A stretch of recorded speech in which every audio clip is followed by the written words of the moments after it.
Hey, good evening, everybody. Welcome back. I had an uneventful day of jury duty today, so I know this is going to be a lot more fun than the way I spent my morning. I've got Thomas Negovan, and I probably pronounced his name wrong, but we'll bring him in, and we even have a guest interviewer tonight. Kezra Gambari is joining us as well. Hey, Kezra, I already brought you in. How's it going, everybody? He says hi to me first instead of our esteemed guest. Well, you didn't look ready.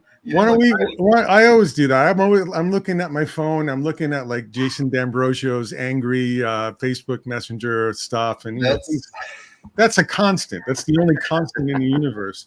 And while we're on the subject, yes, young Master Thomas, that last name is probably I've probably seen it less than Gambari. Believe it or not, it's not very common, and it sounds. I mean. I think you were born in Chicago. Is there any chance it's Eastern Bloc or something of that nature? It is, it's Croatian. Oh, you're one of those. Yeah. And we moved to Michigan when I was a kid, and there's at least some Croatians in Chicago, but in Michigan there was nothing. And so it was. Isn't Steve Davidge Croatian? I don't know if I want that affiliation. Yeah, I was throwing that. This is some Chicago stuff right away. It's like, are you related to that weird small man? I don't know. It's never come up, but let's start the show off with the bang. We knew Steve had finally had sexual intercourse when he had his child. Okay. Yes. See, I hope Steve's not watching. I just want to see if he shows up. Oh, yeah. Somebody's telling him to show up right now. So, Thomas, how do we pronounce your last name? Although we'll never say it again after we hear it. It's pronounced, the Americanized version is Negovan, but I had a teacher in Negovan. He looked a lot like Kezra, that was a Croatian soccer player that became our coach. Yeah. And he used to always say, "No, your name is Negovan." I was like, "No, it's Negovan." He was Croatian. He said, "No, in Croatian, Govan means shit." Yeah. So I don't know. Yeah, be careful there. I know that I just went to Sofia, Bulgaria last year, and I remember that's the only time I think I've ever seen Negovan before, because there's a small part of outskirts of Sofia. There's like a village or something incorporated into the city. So check that out, man. Maybe you've got some hidden family loot or something in Bulgaria. There's some strange things there. Yeah, I've heard some stories, but that's a long. Are you back in Chicago? Is that the dirty secret or something? Am I not cut up with your life via Facebook? It is the dirty secret. I was one of the the pandemic casualties of Los Angeles. In terms of, I really loved being out there, but to not make it sound glossy, it's very expensive to be there. Mm-hmm. And when you really get past that illusion that you have to be there for meetings and seeing people and things like that, I have a son, and it was he was getting to the age where I realized that culturally being around his cousins and his grandparents and stuff was just way more important. And then, there was not even a drop of weight to the argument, "Oh, but you have to be in California for work." I mean, kind of related to what we're going to talk about tonight is I'd moved the gallery out there in 2012 because at least 85% of our audience was in California. Right.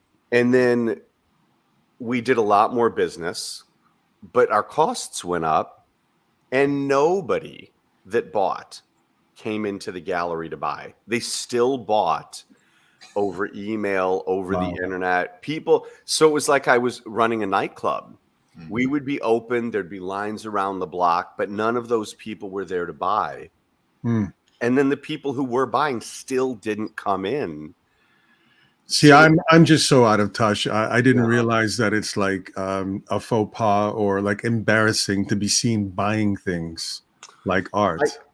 I think that it's more, we've got people, there were people like Guillermo del Toro and Kirk Hammett and people like that. I think they just don't want to.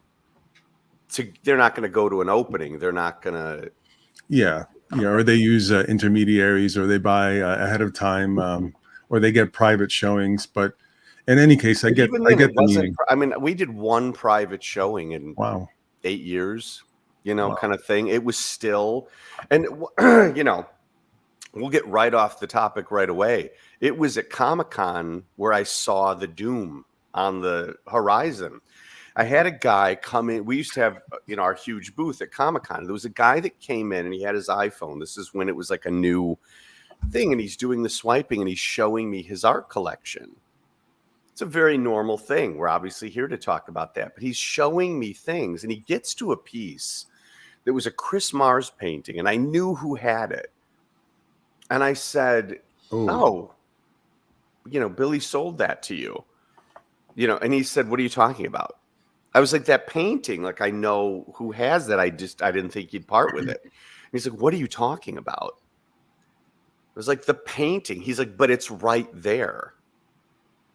And it was a weird, moment that kind of sucked the air out of the room for a minute. He was collecting JPEGs.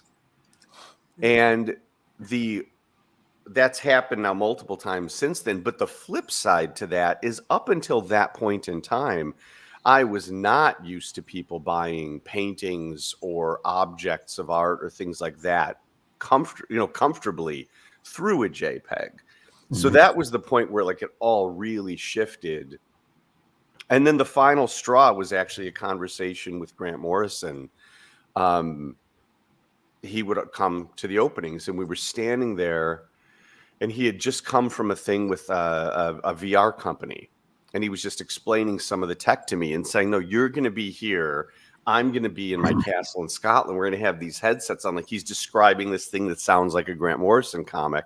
And I felt like the last whale oil salesman.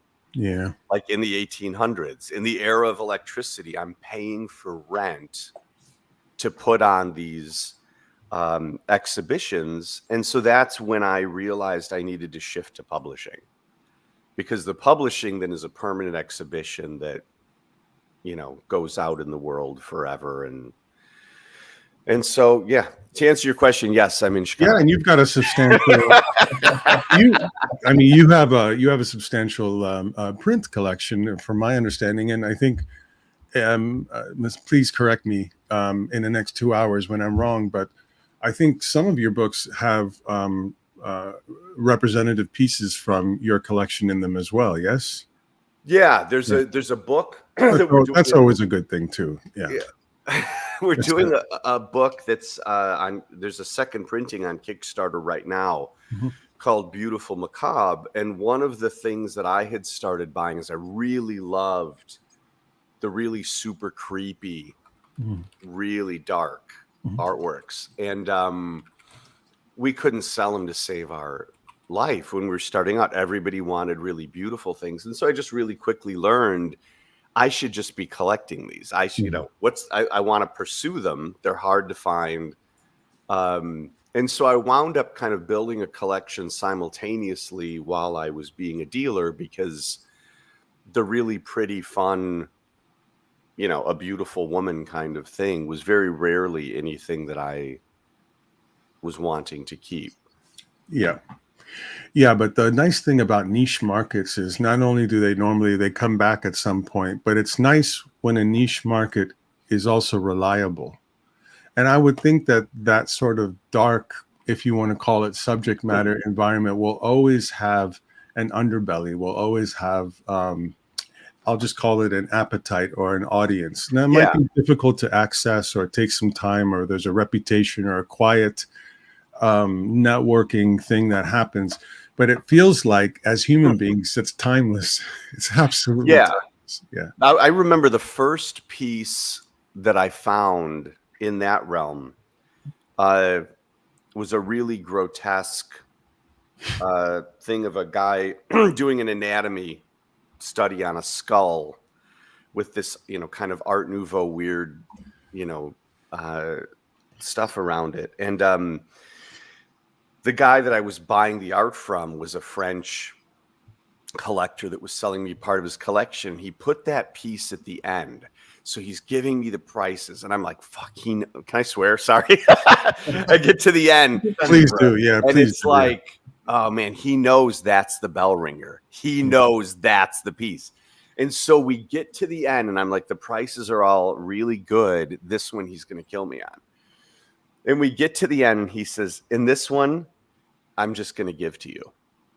And I'm like, I'm kind of like, why? And he said, because I've had this for 20 years, you'll never be able to sell it. You're going to die with this. Right. That didn't happen. Yeah. Well, it's funny because I think our first or second year at Comic-Con is where actually where we wound up selling it.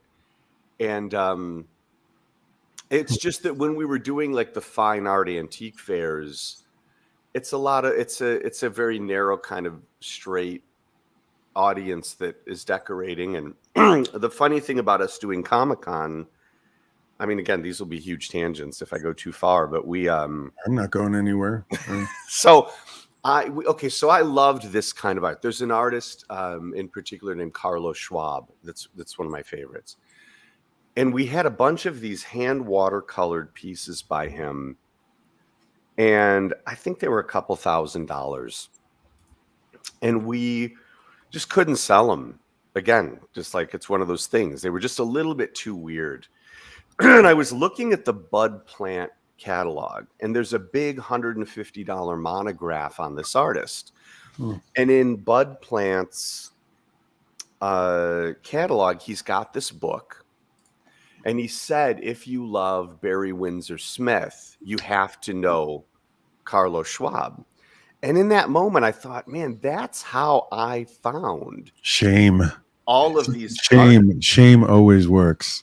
Shame. Oh, no. I mean, the way that I found him was, oh, you like Bernie Wrightson, you got to know who Franklin Booth is. Yes. Oh, you like this, you got to know Alphonse Mucha. You've got to. So all of that. And as a comic collector, you always wanted the older.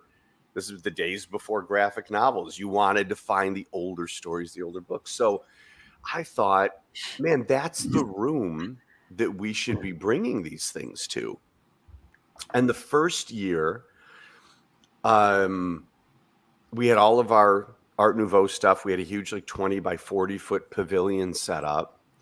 And I remember a guy asking us about an Alma Tadema engraving that we had. I think it was like $4,000. And the guy was kind of debating the price. And the thing is that the guy across from us had a bunch of, kind of tchotchke-ish mishmash of stuff.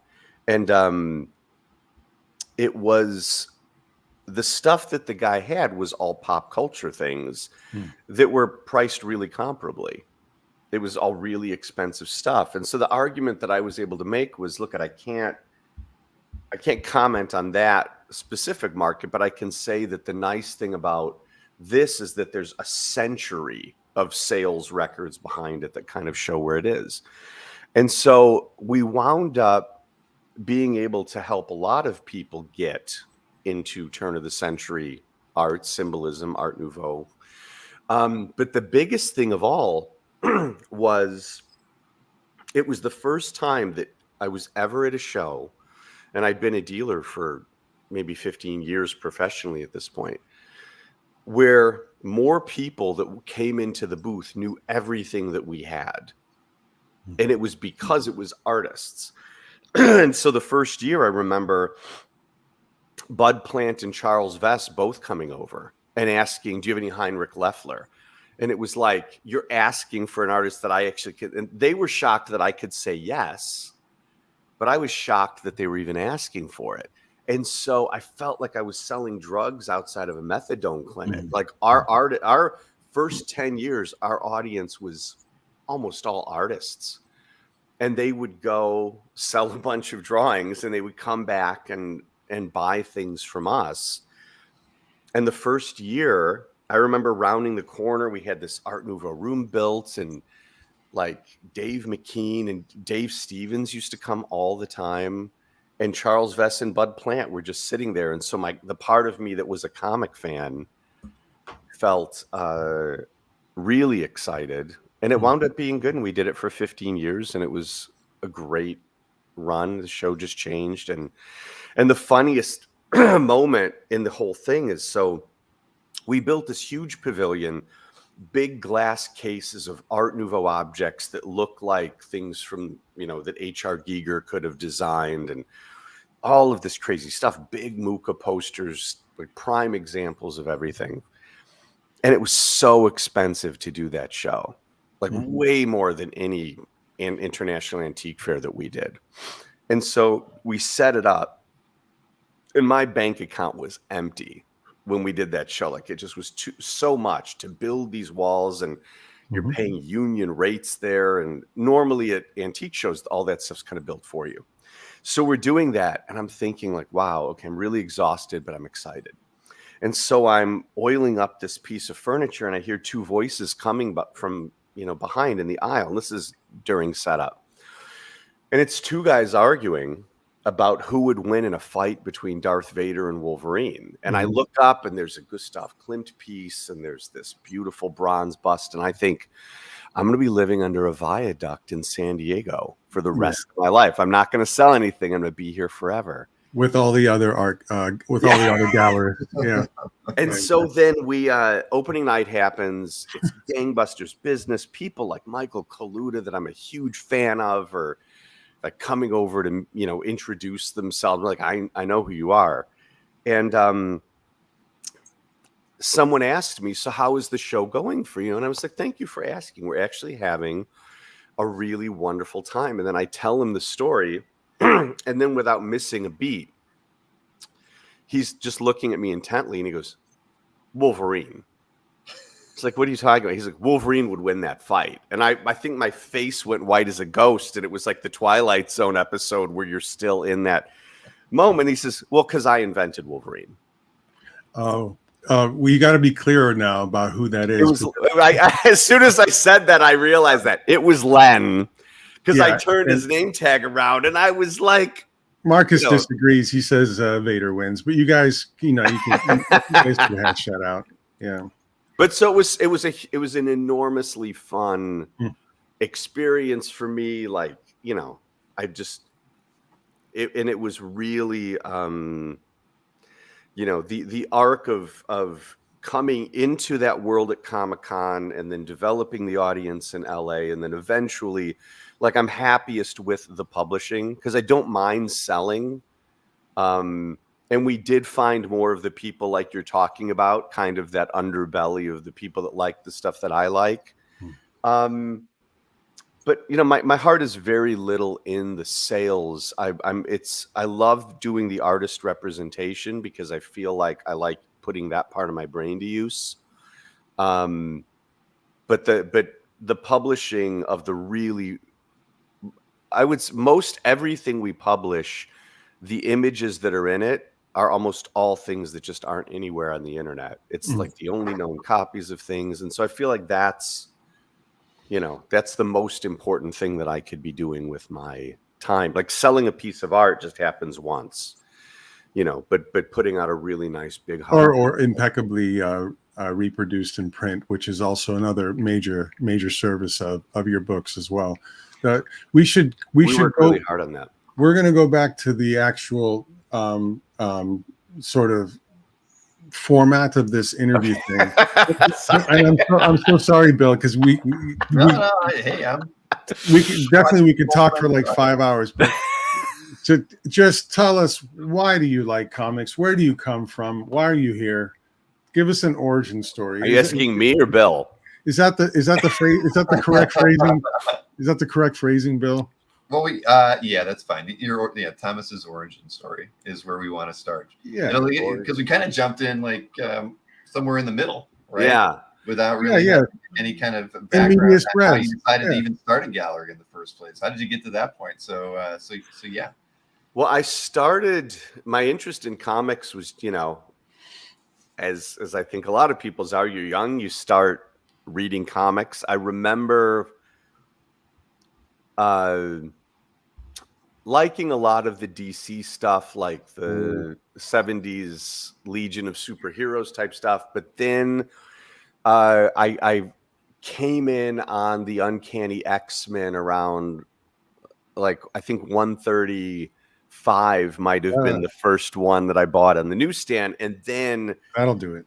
I definitely then fell hard into that Marvel world of comics. And I grew up in Michigan and wound up taking an art course at the local college. Like, my parents thought this would be a fun thing in the summer for whatever I was, 10 or something like that. And it was taught by Mike Gustovich. Oh, wow. And we had a lot of local publishers, like there was Power Comics and things like that. And I got into a lot of that stuff.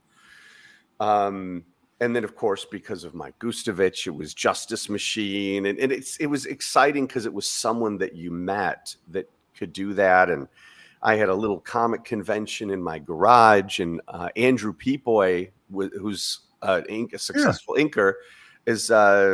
I met him in that class. And it's funny, he reminded me of this recently.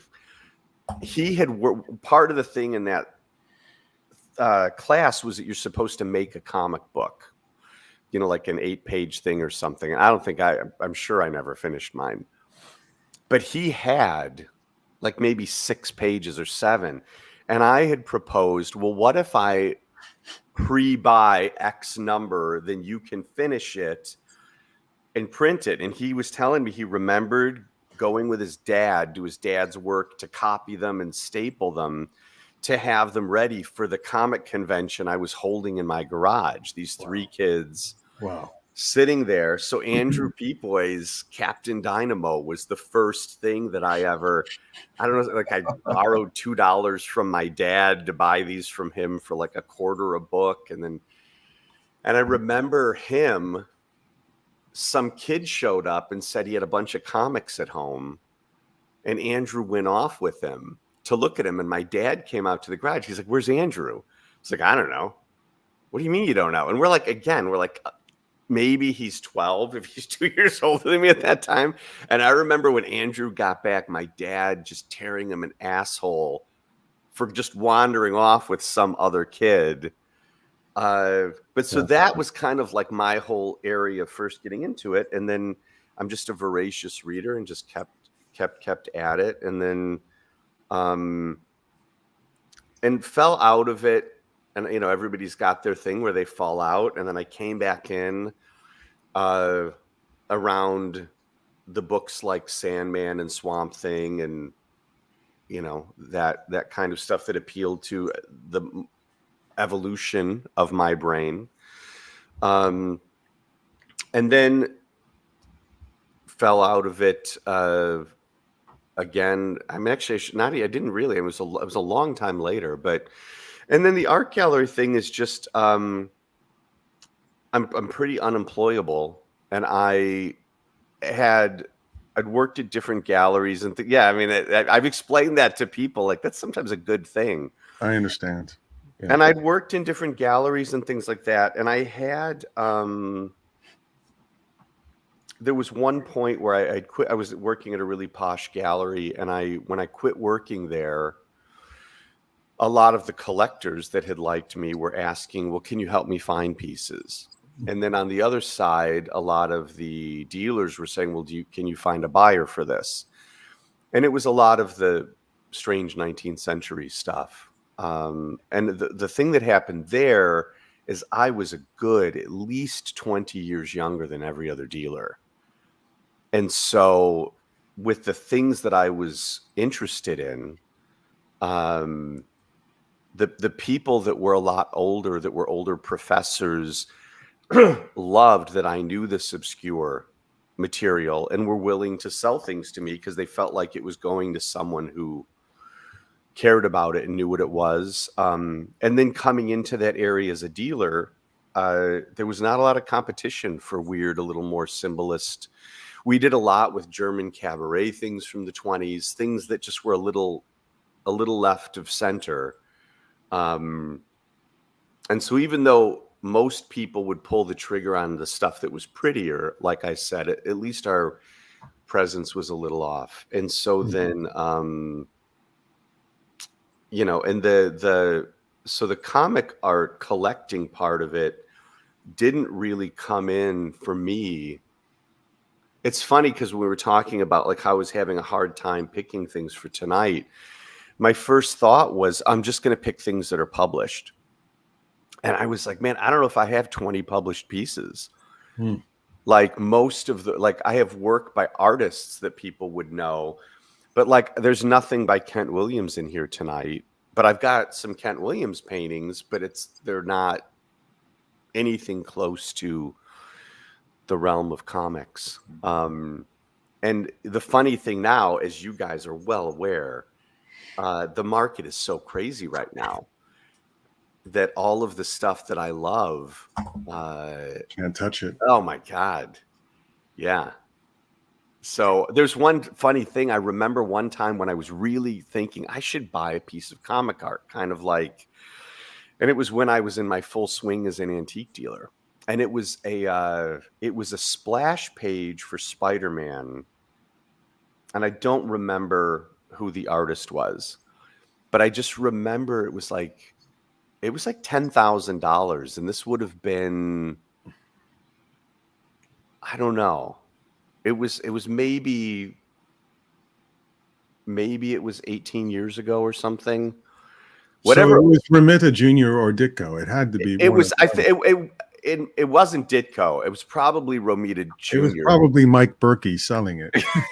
But I just remember thinking, "Oh my God, I could never afford that." And then, of course, now, it's like I spent my money on. It's really funny because the collection that I have, still the inventory that I kind of can work with as a dealer.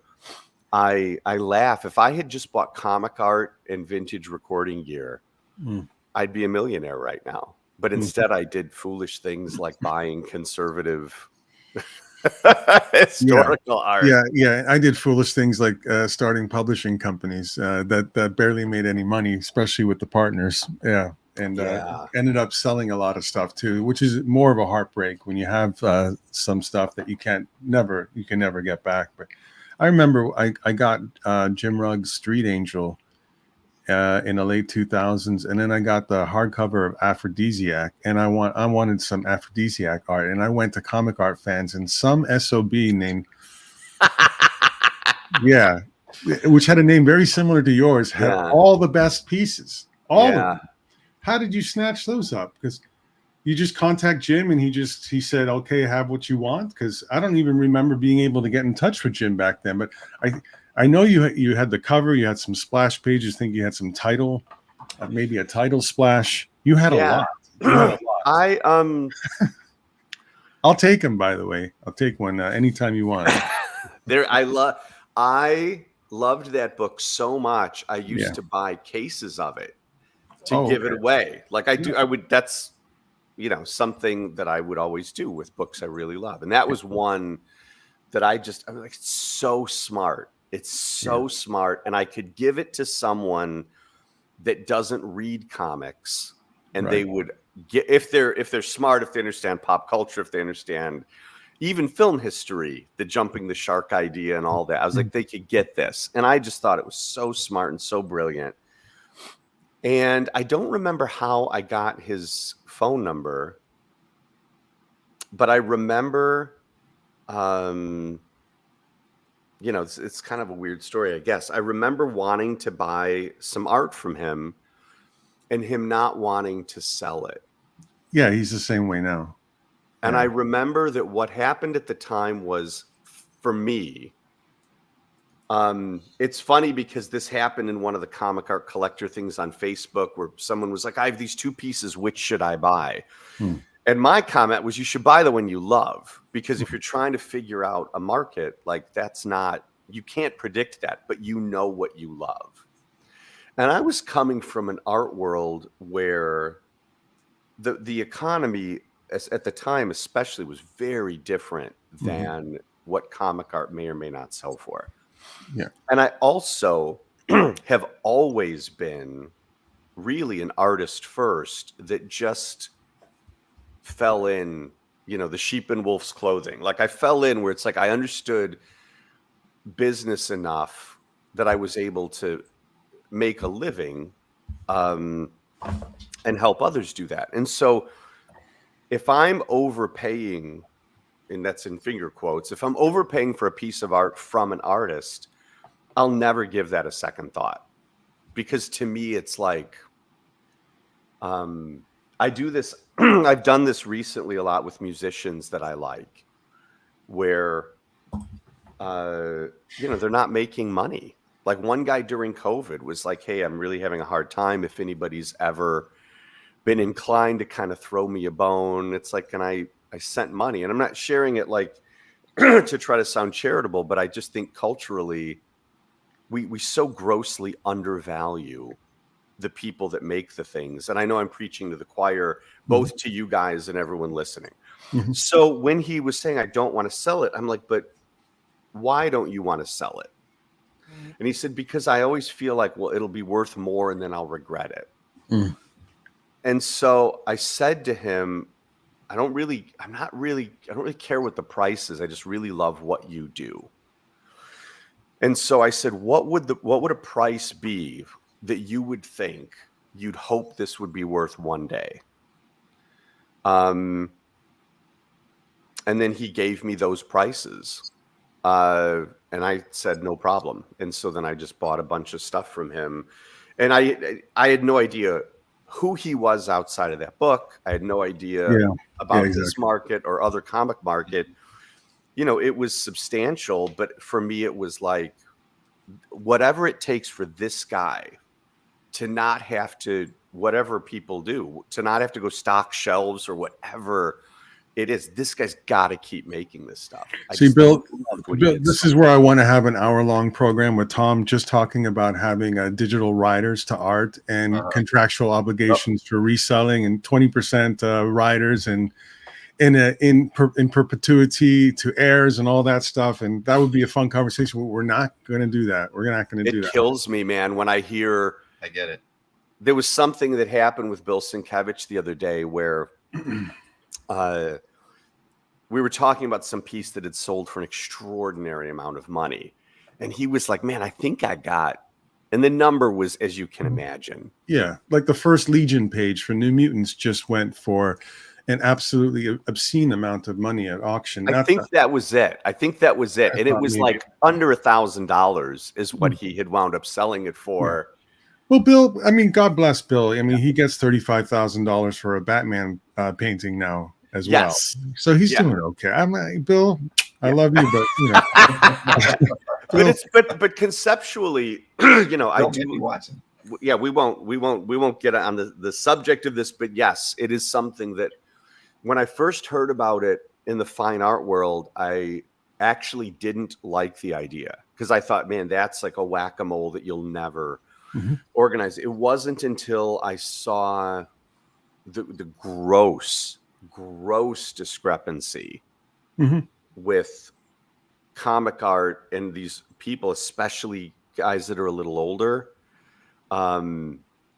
struggling with bills and then things selling for huge amounts that I really, so anyway, yeah, that's something I definitely, I do remember it, again, my memory, I'm dusting it off right now too, but I remember you jumped on Jeremy Bastian pretty early with Cursed Pirate Girl, right? And if I remember correctly, you helped bring his pricing what could arguably be on par with what its value should have been fairly quickly, or certainly quicker than it otherwise would have.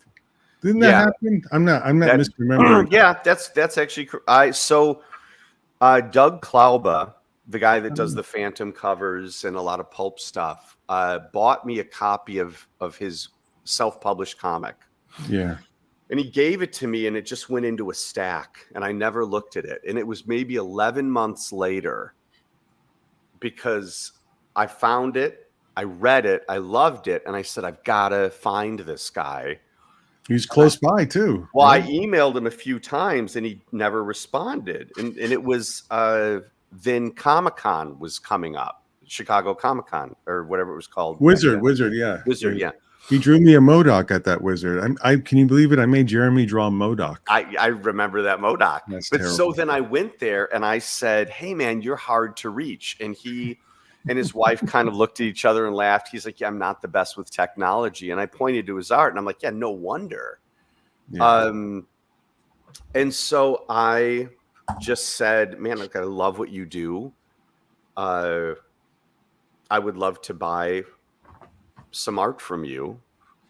And he had it priced at, it was like $150 a page or something, but he couldn't find a publisher. No one would talk to him. Like all of these things were happening. And I'm looking at this. I'm like, this is extraordinary. Yeah, he was set up with Dave Peterson, and Dave was charging nothing for his stuff. They both sort of came up together. But so I bought everything that Jeremy had. And I said, because I was like, well, why are these books taking you so long? He's like, well, I work at an art store. And so I wound up going to his house and I brought him a guitar. Actually, here, it's right here. I'll show you. It's very funny. See, he's wearing shorts. Thank God. I was a little worried. They have him do a, oh yeah, there you go. To do some stuff on there. Oh, no kidding. And so I was looking at all of his art, and it wasn't a price haggle. It was the opposite. I said, so what's keeping you from doing your book? And he said, I'm working in an art store, and it just takes me a long time. And he's like, I'm lucky I can work on this at the counter, but I can't get enough time to do this. And I said, well, what if, I don't remember exactly what the language was. But the point was, he was saying, and I can't really sell my art. Mm. And think about that sentence. You've seen Jeremy's art. He's like, I can't really sell my art. It's like, that's crazy. And so I made a deal with him where I said, all right, I'll buy all of it. And he was like, wow. And I said, and I'll buy everything that you make. And we raised the price, because I said the first thing we got to do is raise your price. So whatever number it was, it's like we raised the price a little bit. And I said, and I'll buy everything that you do at this price until you say stop. And he thought I was kidding him. And I'm like, no, trust. I said, there will come a day when you will resent me. And it's good that you said that. Yeah. And he said, that will never happen. I'm like, I'm telling you right now. But that'll be the success story. Yeah, exactly. Yeah. And so the deal that I then made with him is I said, look, I'll do this. He had an idea for a 3-book arc. And I said, let's do or maybe it was 6. It was 6. And I said, let's do this. And then Archaea wanted him to do the book. Archaea then signed Dave Peterson, and then they wanted to do it, but they wanted him to do Cursed Pirate Girl in color.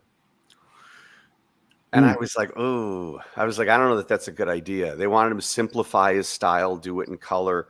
Then the whole thing fell apart with Archaea, and he was talking to me about it.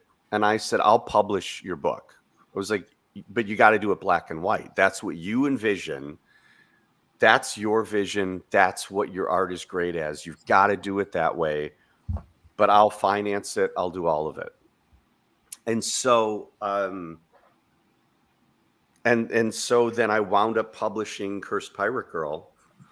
And then the only thing that I did is I took his art then, to get kind of back to your point, I took it out of context. I started showing his art next to things that were exponentially more expensive, that were turn of the century. And I started selling his work to people that were like fine art collectors that could clearly see how talented he was and how good he was. And I remember then showing it to people like Gerard Way and Mike Mignola and all these people, and them losing their minds, and me saying, can I get a cover quote? And I started then putting those like on the back covers of the stuff that we were publishing. And then people started getting it right away. So it was the same book that he'd been trying to get people to publish for a couple of years at that point. Yeah. And nobody would do it. But that's how it shifted the market. All I did was apply a really simple, basic thing, which is he complained that he was so slow. And I was like, no, that's part of the sales pitch, is it takes you so long to do this work. And I worked with him to do things like make print series and stuff. Like I made sure that he was financially being subsidized. Yep. The comics were really funny because we lost money on everyone we sold, because we printed on recycled, and every cover was hand stamped with the logo. They're lovely business cards, though. Yeah. It was one of those things like New Order with they made that 12-inch single like a floppy disk, and they lost 50 cents on every one. And they were like, well, how many could we sell? And then it went on to become the best-selling 12-inch single. And with Cursed Pyrica, we wound up having 3 printings of the first issue. And every time I was like, this just cost thousands of dollars. But I was doing it just for the art. Mm-hmm. So again, I could keep, but so that's what happened with Jeremy, was just that it was absurd for them to be not moving for the prices that he had them. Yeah.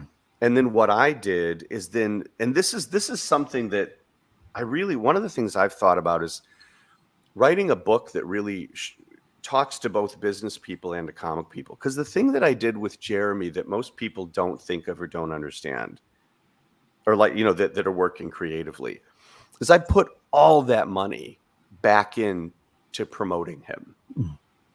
And so, like, we were working on a radio play, and I got John C. Reilly and Randy Couture and all these people to do this. And the idea was that it was going to be free, and we were going to have it be something that would play in comic book stores. Randy Couture as Sharky.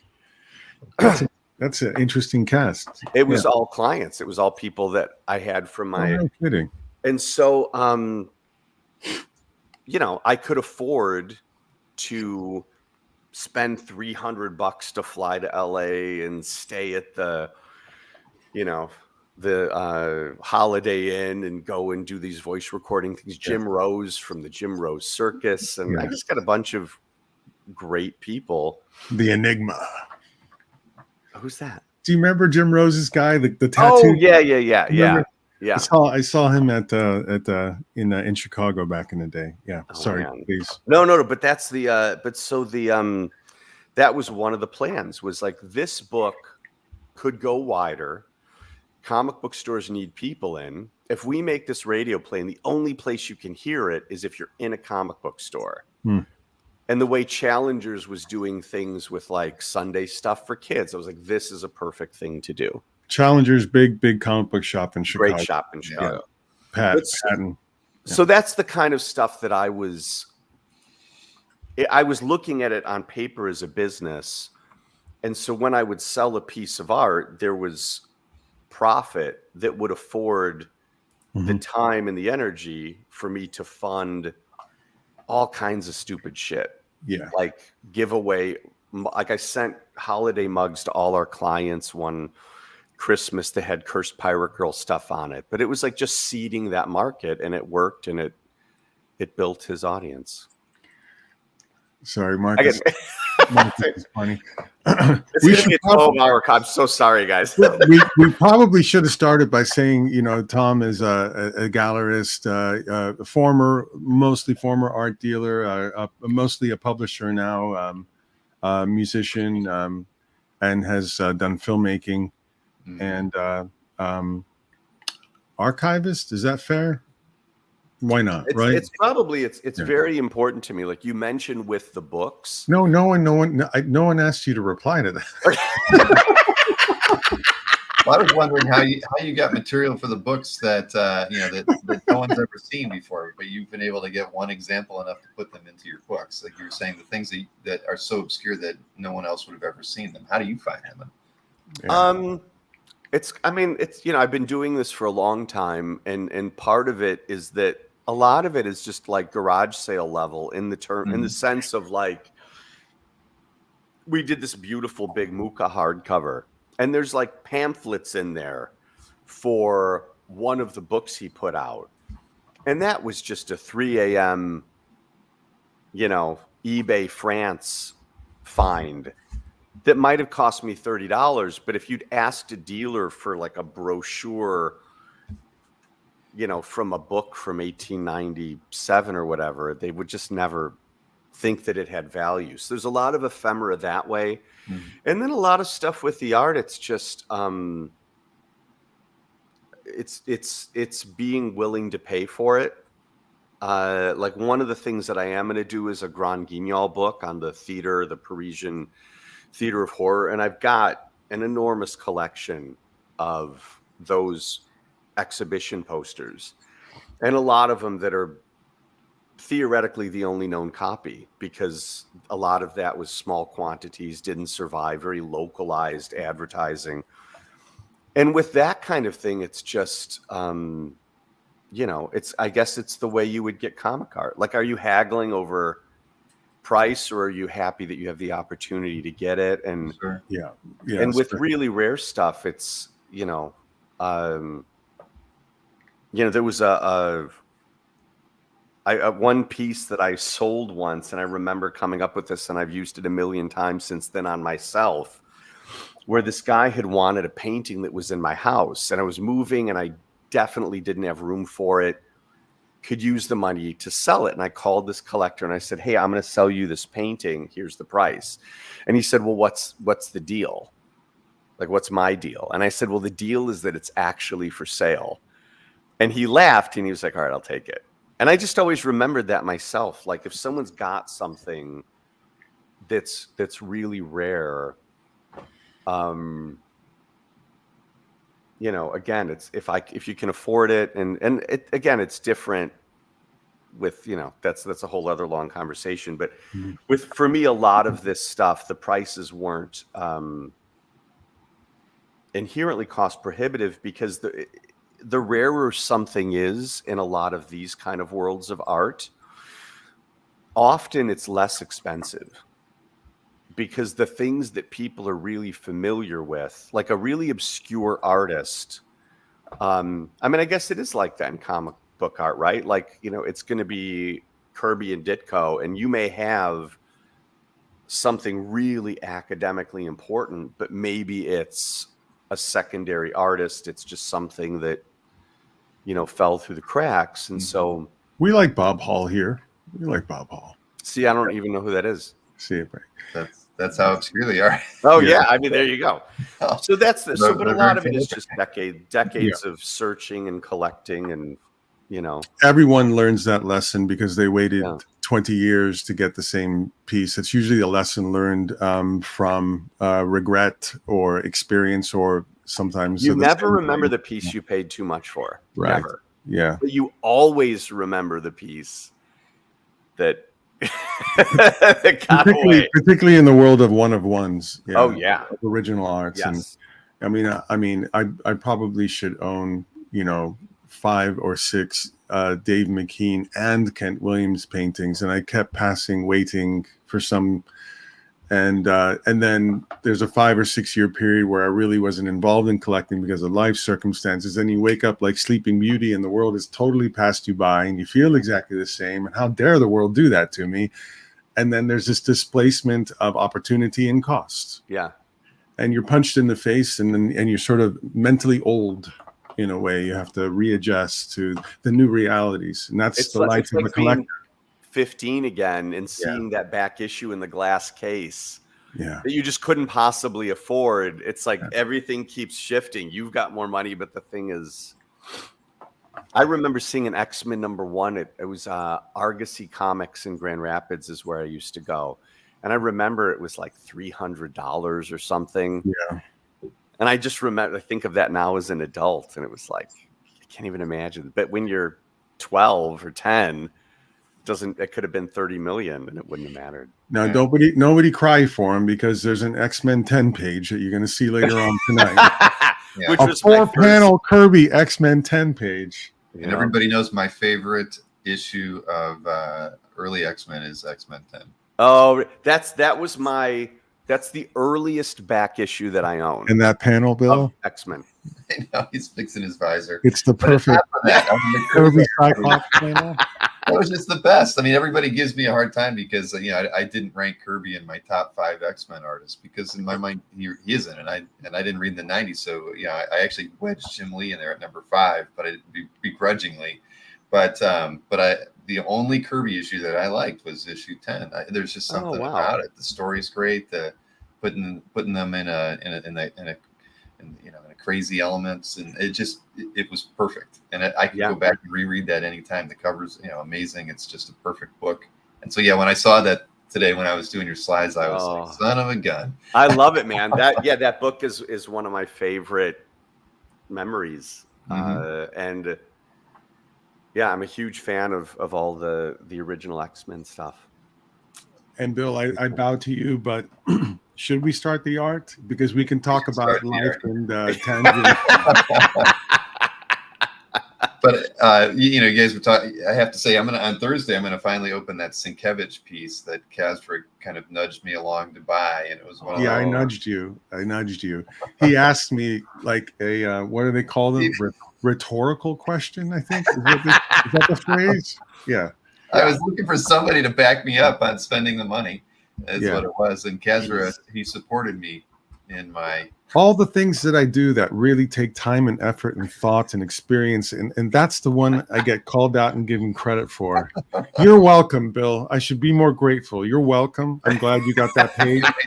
I can't wait for Thursday to see it. It's a beautiful early Moon Knight Bill Sienkiewicz page. Neil Adams transitioning into the Polish Prince. It's wonderful. The Polish Prince. Yes. But he knows I love him, man. But I'll tell you, the interesting thing is since that purchase, though, I actually have looked at buying art a little differently. Like, I'm like, I think Kasper was right. I should buy that art at the price that it is, because I'll never see it again. Or why should I? It's only money, right? If it brings you that much joy to have it, you should have it. And so I'll say this, with a dealer, I do feel a little differently. I felt really cheap in my collecting for a long time. I'll be honest, I did. I skipped over things, even if it meant paying. If it just felt like it was $200 too much, I'd pass it by. And now it's like a misguided discipline. It's not necessarily a character flaw, Bill. It's just something to have perspective on. Yeah. Well, if you don't have that discipline, you'll go off the other end. Yeah. So it is a good thing. Bill has seen a few of those stories the last 20 plus years. I have. I've seen many a collector crash and burn. Go in really hard for 2 years, and the next thing you know, they're selling everything and getting out of the hobby. See, there's another hour long price. An hour-long conversation we can have is like I used to build in a discipline purposely. It was almost like a flagellating monk, where every year I would sell 10% of my comic art collection. Period. No negotiation, no nothing. It made me go through my entire collection, which is always healthy. It made me reconsider everything. Sometimes it would be 18 months. Great. But I would do it, and I did it very regularly. I did it like 5 or 6 times over a peak collecting period, and I would find out what changed. Yeah. What I felt, what my relationship to a piece was, what new things I was interested in, and why were they overriding what I had. And I would purposely make myself find homes. That was the second part of it.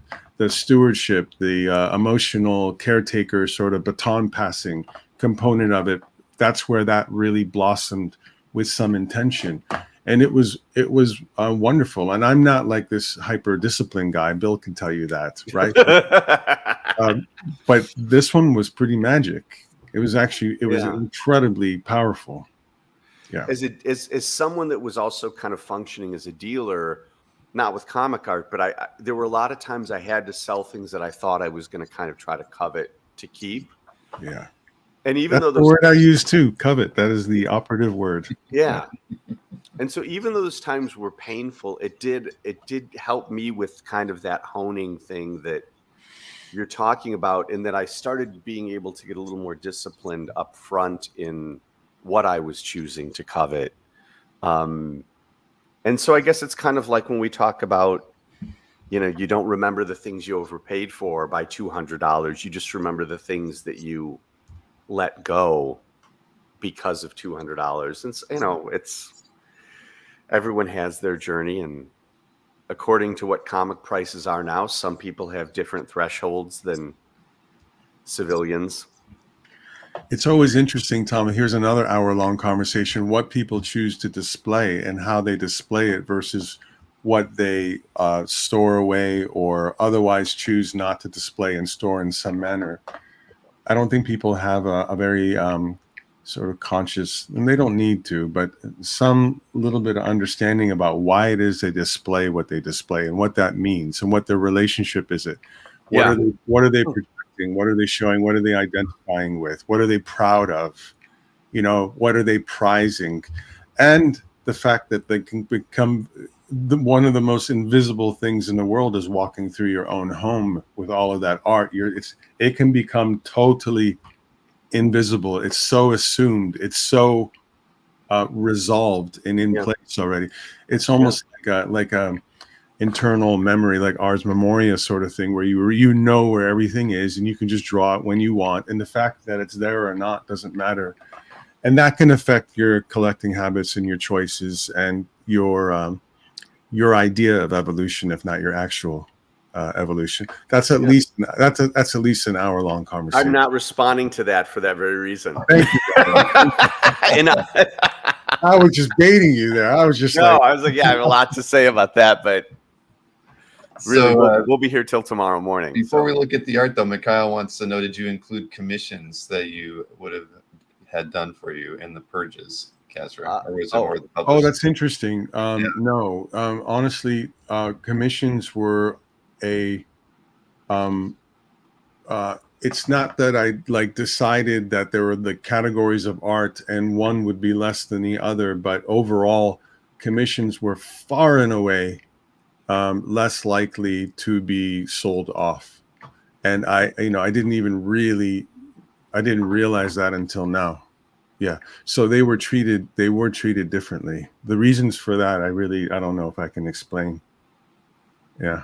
And plus most of them were MODOK commissions. So I was stuck with them anyway.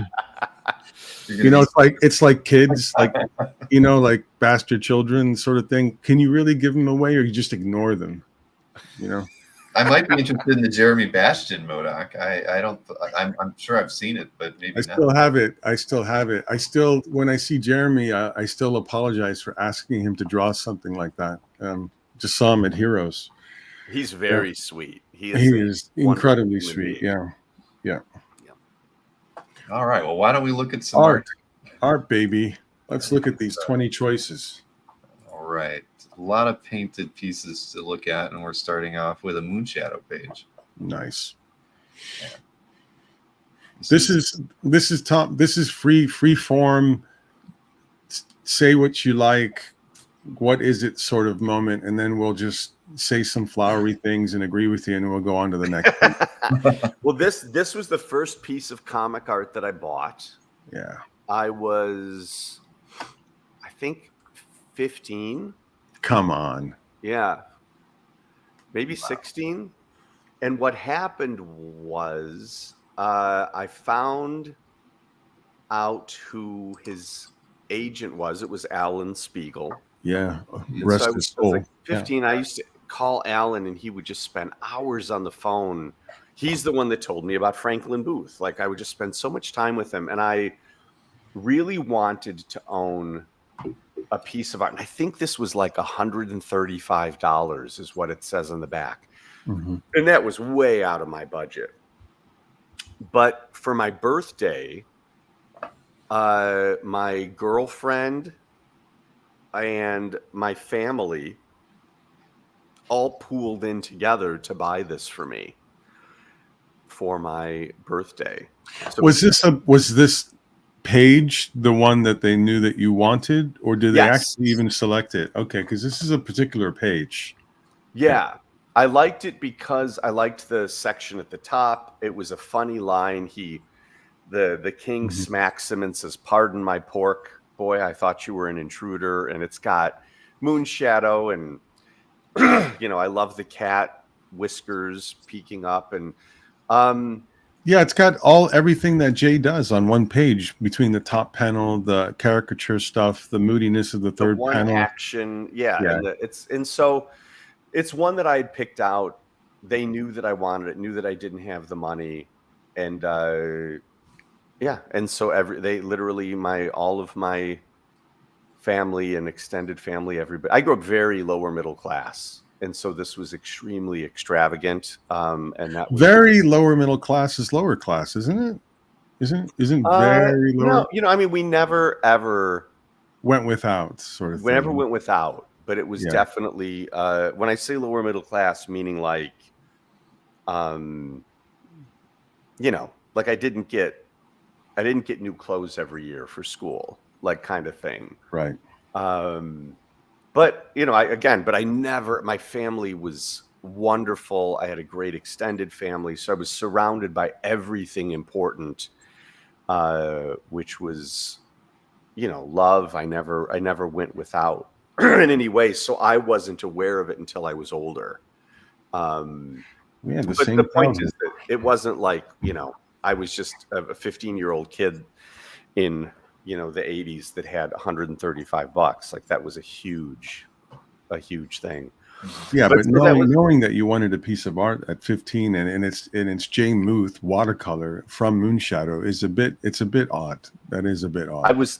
I grew up in a very working class neighborhood, and I was not.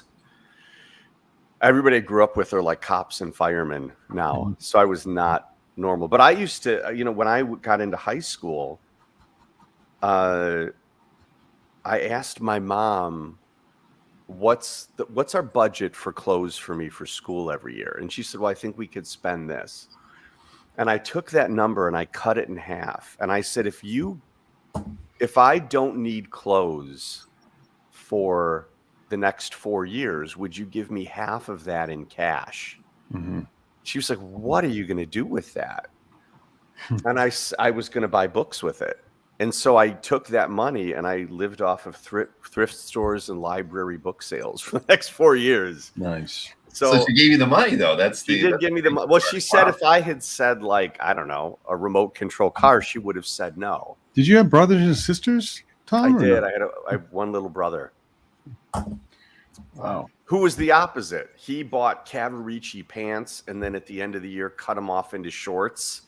So he blew all the money for the year and, Christmas money and all that to do that. Is he a CEO now, that one? He's not. He's a park ranger. Oh, that's cool. Yeah, okay. Very, very what's the word?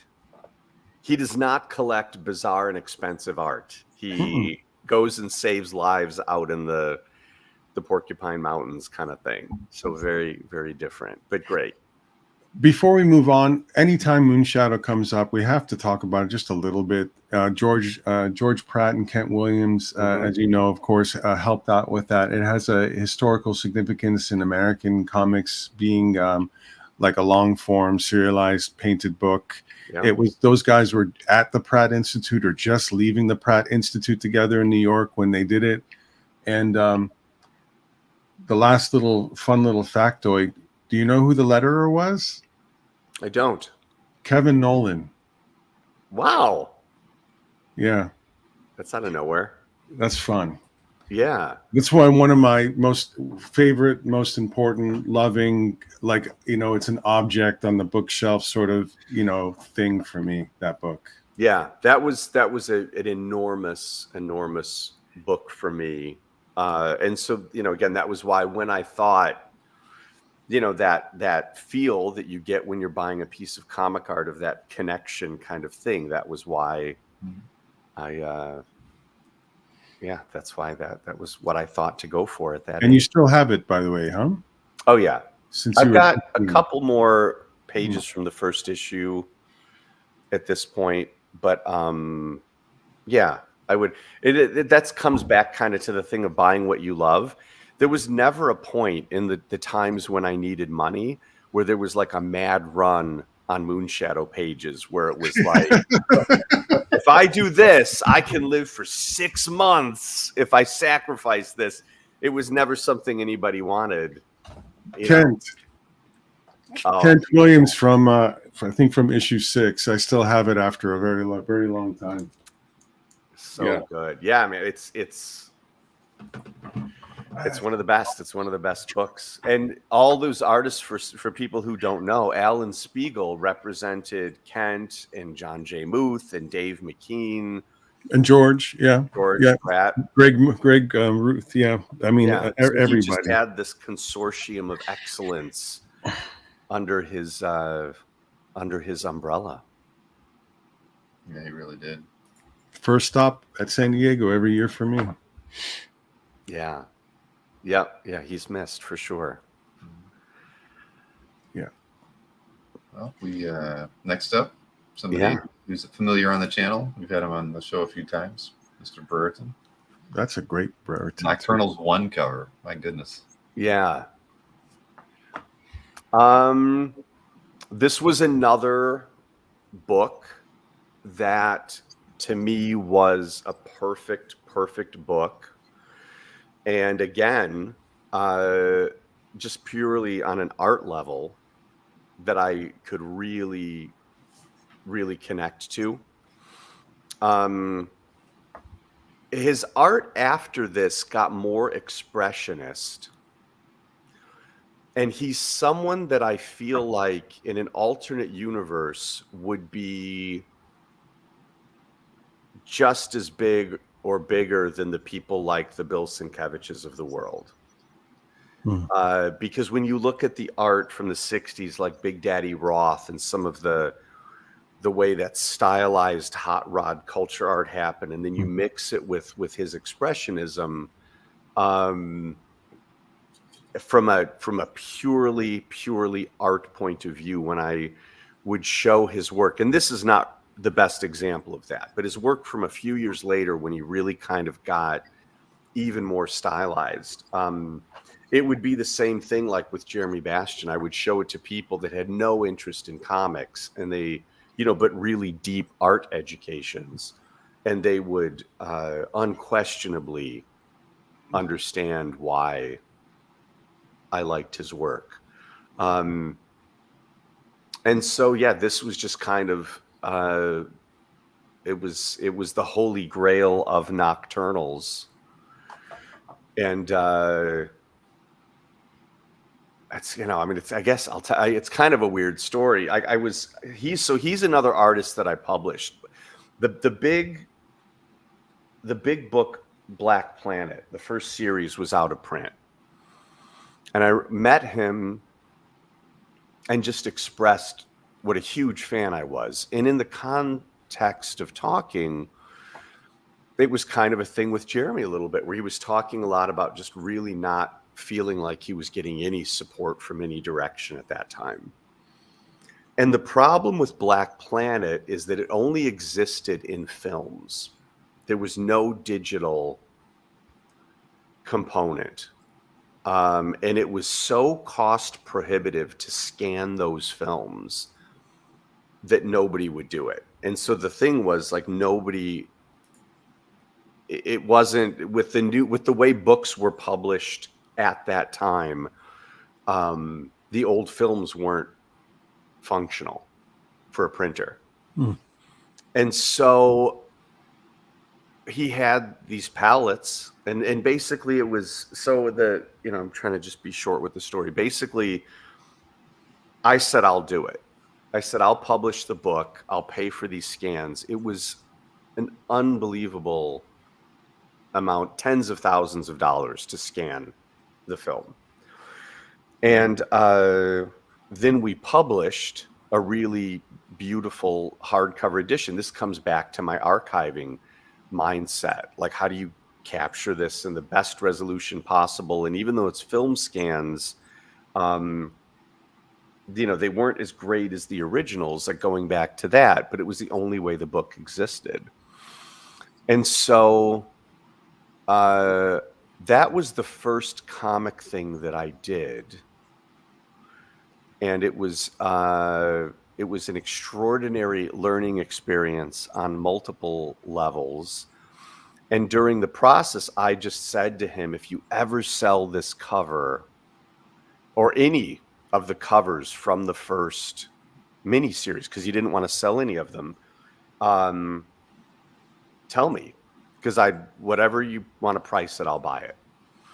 And then I wound up meeting someone, this is while I was publishing his stuff, that had bought the second cover from him.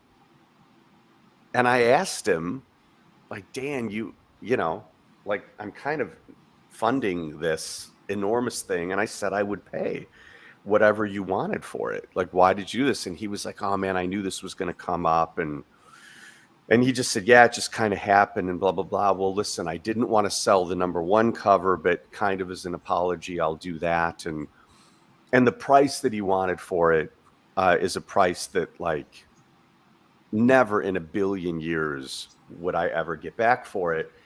But it was that thing about the deal was that it was actually for sale. Mm-hmm. So, and because it was going to the artist too, like, it was that thing again, look, it doesn't matter. But so that's how I got this. And it's, yeah, I mean, it's one of my favorite pieces. And I think it's criminal that he doesn't get more attention. And I think it's criminal that Nocturnals isn't as big as something like Hellboy turned out to be. Mm-hmm. But yeah, so it's kind of a weird story, but that's what happened. This is something that I completely missed that you did. I had no idea that you published this. Yeah, was that Olympian? Yeah, Olympian was when I was trying to keep it separate from Century Guild. Right. And then eventually I was like, the Century Guild brand is just, it's so functional at this point. Like, why am I trying to have? Do you still have a warehouse of like a 500 of these that you can sell for $200 each? Because sometimes that's the best way to make money on these. I don't, you know, they sold well. They sold well, and I wound up having kind of a falling out with Dan. You know, creative people are all very unique, and I have an immense sensitivity to that. And so it wound up being that there was kind of a plan of an arc for how I would wind up being able to fund these things to help this get on track, where I would at least kind of break even at the end. Yeah. And so that didn't happen. So I one of the most expensive, what's the word? Luxuries of my life is having a copy of Black Planet in hardcover. And that's kind of my cultural service. I'd do the same thing if it was Moonshadow. Like, at the end of the day, like, I mean, I'm definitely over $30,000 down on that project. But it's like, then it comes into the thing of, but if I didn't do that, would the book, you couldn't get the paperback today. Yeah. So, you know, so that was, there were a lot of weird, hard lessons in that. You know, and it's, I guess, like with collecting and everything, like, you just kind of learn. And somewhere Kevin Eastman's like, he only lost 30,000. Yeah. Yeah. But I don't, any of the comic stuff that I do, it's never, I'm really lucky now with our art book publishing that it can pay my bills. But the comic book stuff was all, my ideal scenario was breaking even. That was the ideal. It was always just, I felt really fortunate that I was making enough money as an antique art dealer at the time, that, you know, I don't drink, I don't collect mopeds. Like, there's all these, I wasn't buying original art, you know, like, I didn't have a lot that I was spending money on. And so it was like, well, this felt And maybe I was thinking like a publisher, that just culturally, like, what's more important at the end of the day? And it is, for me, with Nocturnals, the fact that people couldn't read that book was fucking crazy to me. It's one of the Moonshadow, Laika is another one about the space dog. Nocturnals. I mean, some of these are just Laika. Oh my god! And I'm drawing a blank on the writer artist's name. While you think of it, Richard Friend is saying nice things about you in the chat. Yeah, I can't. I'm drawing a blank. I know this guy. Oh, Nick Abadzis is his name. But I'm just using that as an example of like, man, that's like a movie screenplay waiting to happen. There's just Aphrodisiac. You know, they're just books that if it was like, if you knew that it was just going to be one of those things that just faded away. I'll talk to Jim about, let's do a reissue, expansion, artist edition. Let's do something fun. Let's co-publish it. Tom. So great. It's so good. Yeah. I still have like 30 copies of it somewhere. I remember when I moved from Chicago, I had a whole bookshelf in my basement that was a full row of Aphrodisiac. And if people came over, it was like, you need to go home with this book. I did the same. It's crazy. I did the same thing with Van Morrison's Astral Weeks. Oh. I bought 50 copies of that, and I would hand it out to people, unsuspecting. Let's Sorry. pick it up here. Let's pick it up. It's 10:17. I'm okay. I don't care how long this goes. So this is Alphonse Mucha. Wow. You know, this is kind of a funny thing for me with comic book collecting, is that I think I paid,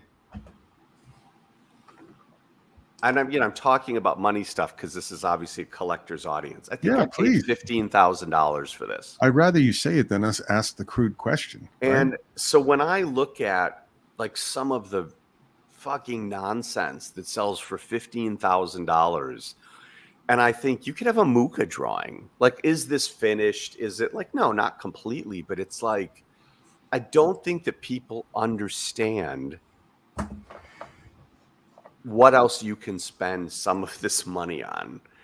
And so even right now, if I had the opportunity to buy a lot of this comic art for what it's selling for, or be buying in this market, I'd be buying this kind of stuff. Like, I love the delicacy of the face. I love that it's witches flying over Paris. You've got the one on the pig and the other one in the cooking pot. Like, it's a Mucha. There's enough here that it's clear that it's Alphonse Mucha. Give us a little bit of the physical attributes of this. Size, the paper, is that deteriorating on the image, on the edges? It had been glued to some kind of white board at some point, and I think it was done archivally because the board is an archival board. So the parts where you see white surrounding the drawing is the board. So at some point, someone had this tattered thing that got mounted. And it's probably, oh my gosh, is it, maybe it's like 18 by 24. Oh, wow. Yeah. Okay. It's a big drawing. Like Canson paper kind of thing. It's not thick though, huh? This paper. No, it's not. It's a really, really thin paper. Fragile. Yeah. Brittle. And it's fine now because it's been mounted onto that. It hasn't been fixed to the surface either, right? It has been, but I think it's wheat paste because, like I said, the board that it's on is an archival board. And with something like this, I'm glad I didn't have to make that decision because I would have been terrified no matter what happened. Like, I don't know what happened. I mean, you know, it's how I got it, and it's stable, and it's you know, but I keep it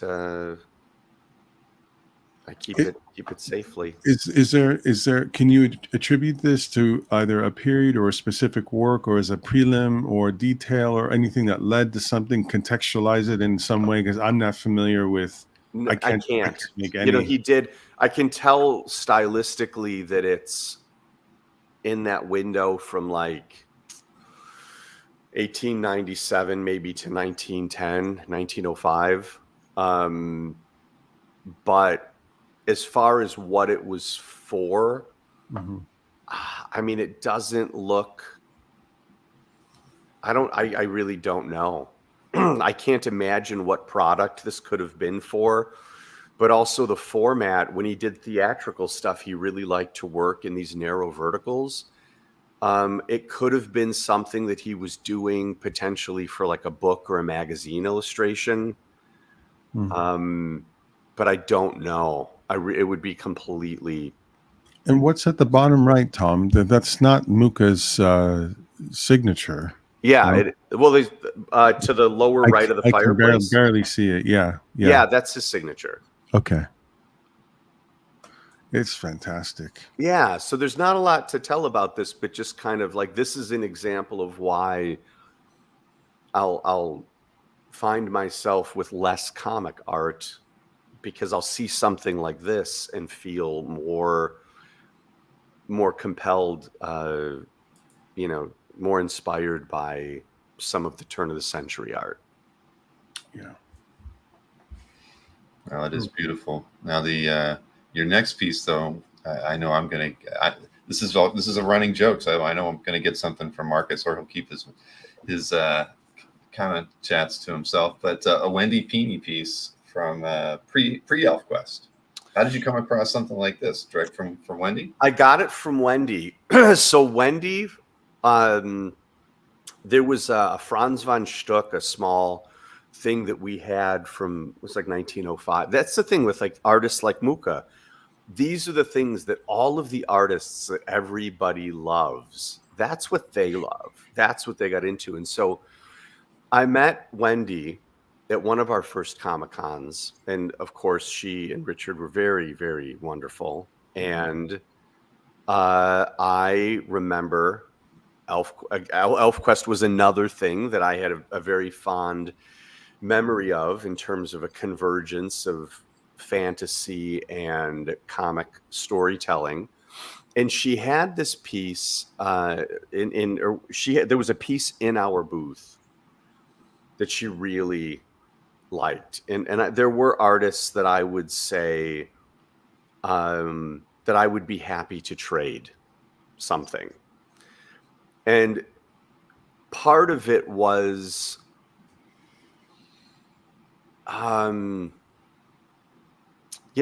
these artists were the reasons that I was there. It's why I was at Comic-Con. It's how I became an art dealer. So the idea of like taking money from, Wendy Pini felt wrong. Like it just felt wrong on some level. And then on the other, it was like I really love what she does. And so for me, it was just like kind of like an I'll leave it up to you thing. Like, you take this and then just send me something and we're totally even. And it was this beautiful Wounded Amazon piece that she said she really emotionally connected strongly to this piece. It was like, I want you to have it, And at that point, if she sent me like a heart drawn on a napkin, it would have been fine, because it was more about respecting her and the beautiful worlds that she created that I got to explore. And she said, I have the perfect piece. It's something that I've never known what to do with it, but I know that you'll understand it. And so this is the first ElfQuest drawing. So that's Cutter and Skywise. And when she drew it, she knew who the characters were, but she knew that she hadn't, like she saw it, she knew that there was a story, and then she started the process of stylizing it into what we recognize as ElfQuest. So it's signed on the back, and it says 1974, and so it's I think it's 2 years before ElfQuest came out, but I can understand it being something that she didn't know what to do with, because it doesn't look like her work. But it's important. It's kind of like we were talking about with the one-of-a-kind pieces earlier, Bill. It's like academically, it's super important. If you don't know who she is, it's a great drawing. And Oh yeah. but romantically, the reason I wanted to show this tonight is I've always felt like it's just such a special thing as a, it's like hearing someone's demo tape for a song that you love. But so that's how I got this piece, and that's what it is. I've never seen it before. That's great. That's great. And she was signing it. She wasn't Wendy Fletcher at the time when she did this, right?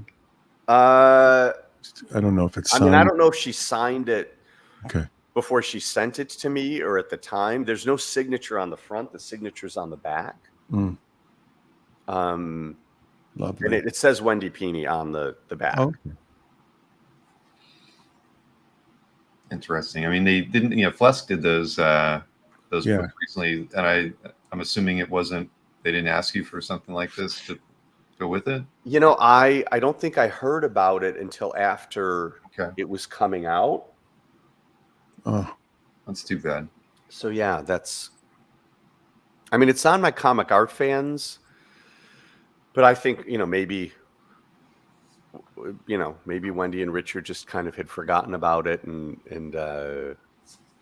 John didn't know about it, but yeah, no. So it's not in the. You'll just have to do it again in 10 more years. Yeah. The next edition. No, this next piece is an interesting selection from Mark Schultz. Yeah, I had a few Mark Schultz pieces that, unlike the Moonshadow pieces, there's always a lot of interest in Mark Schultz. And so the couple pieces that I had, like I had a Xenozoic Tales cover, and that, at one point went towards survival. But this piece I kept because, kind of like the ElfQuest piece, I have a soft spot for pieces that kind of function outside of a story. And this felt like a definitive Xenozoic Tales piece to me. And I also knew commercially it had less probably financial value than like the cover. But I thought it was better drawn than the cover that I had. And you've got the dinosaurs up in the top. And I was trying to figure this out. I don't remember where I got these. I think I might have got them from Mark, but I don't remember. I remember I have some pencil drawings by him that I remember buying, but with these, I can't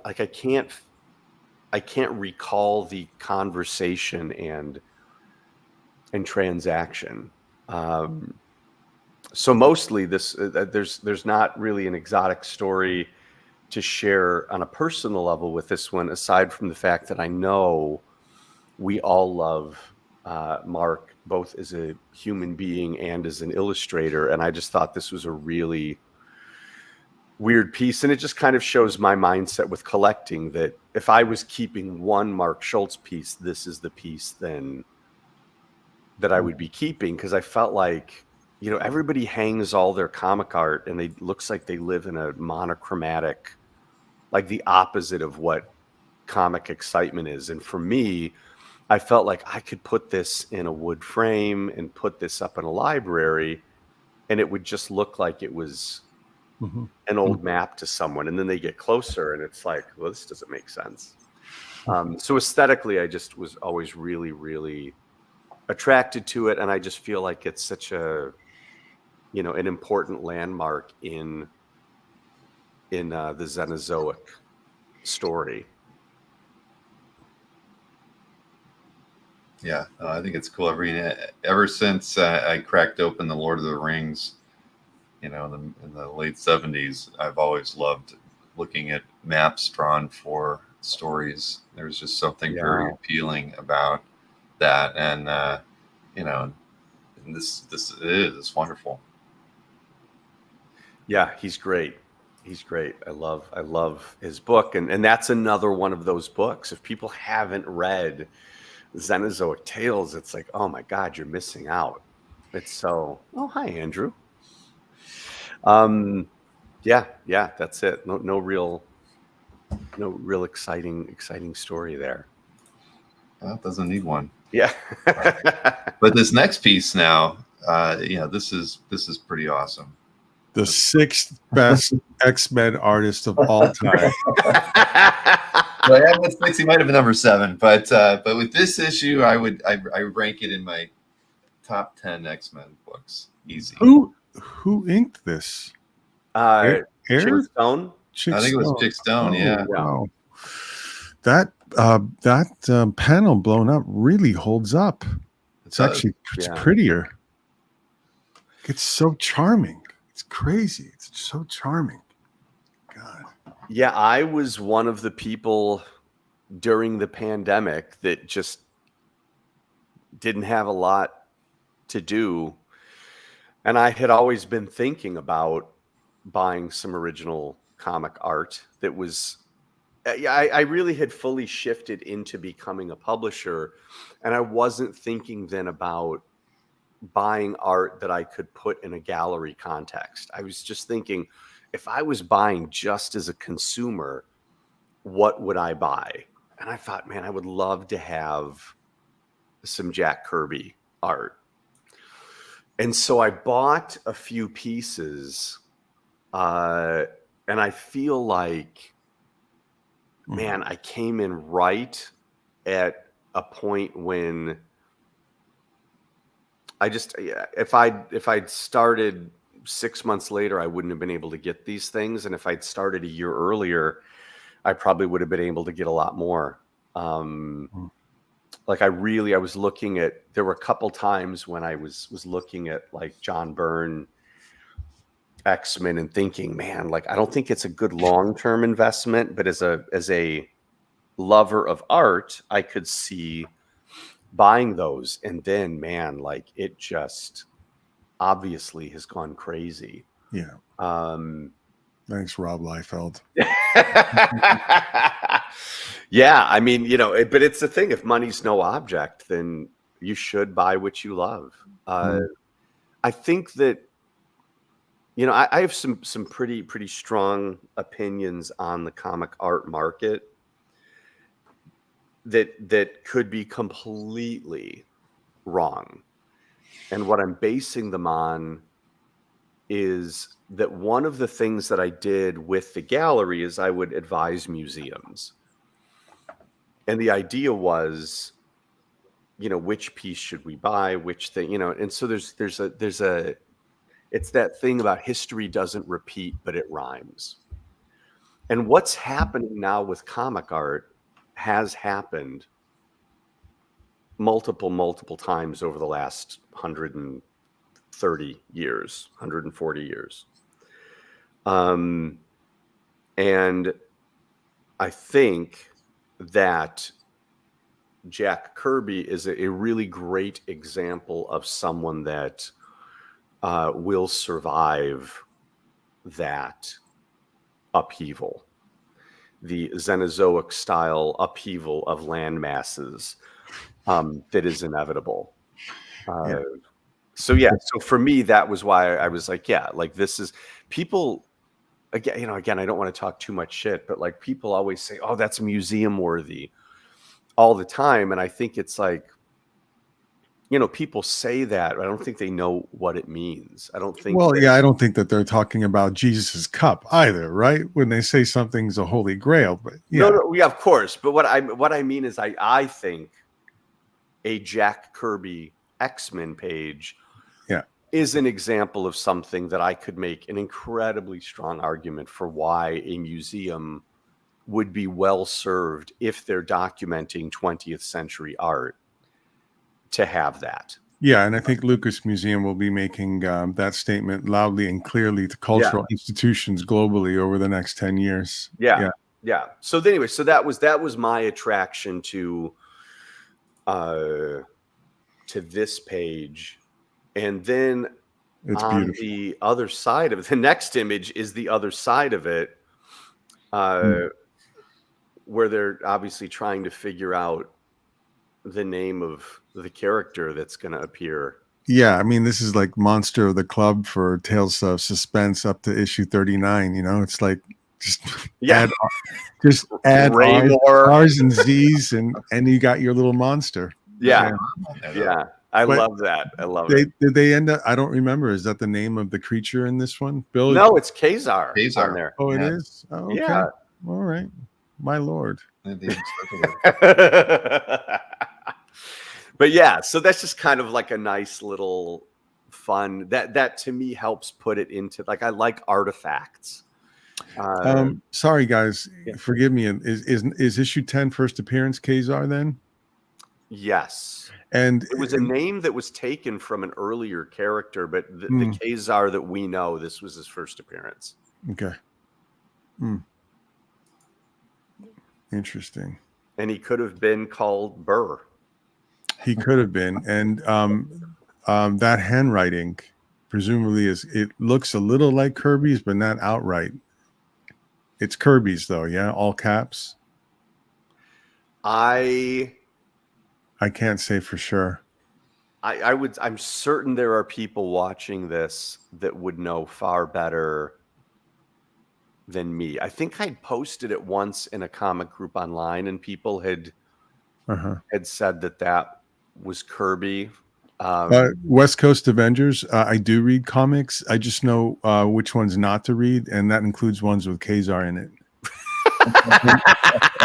and I don't remember his first appearance because I don't buy and sell comics, and I don't slab them just like you. I don't slab them, and I don't care about their value. And there's a bunch of keys that I don't know about.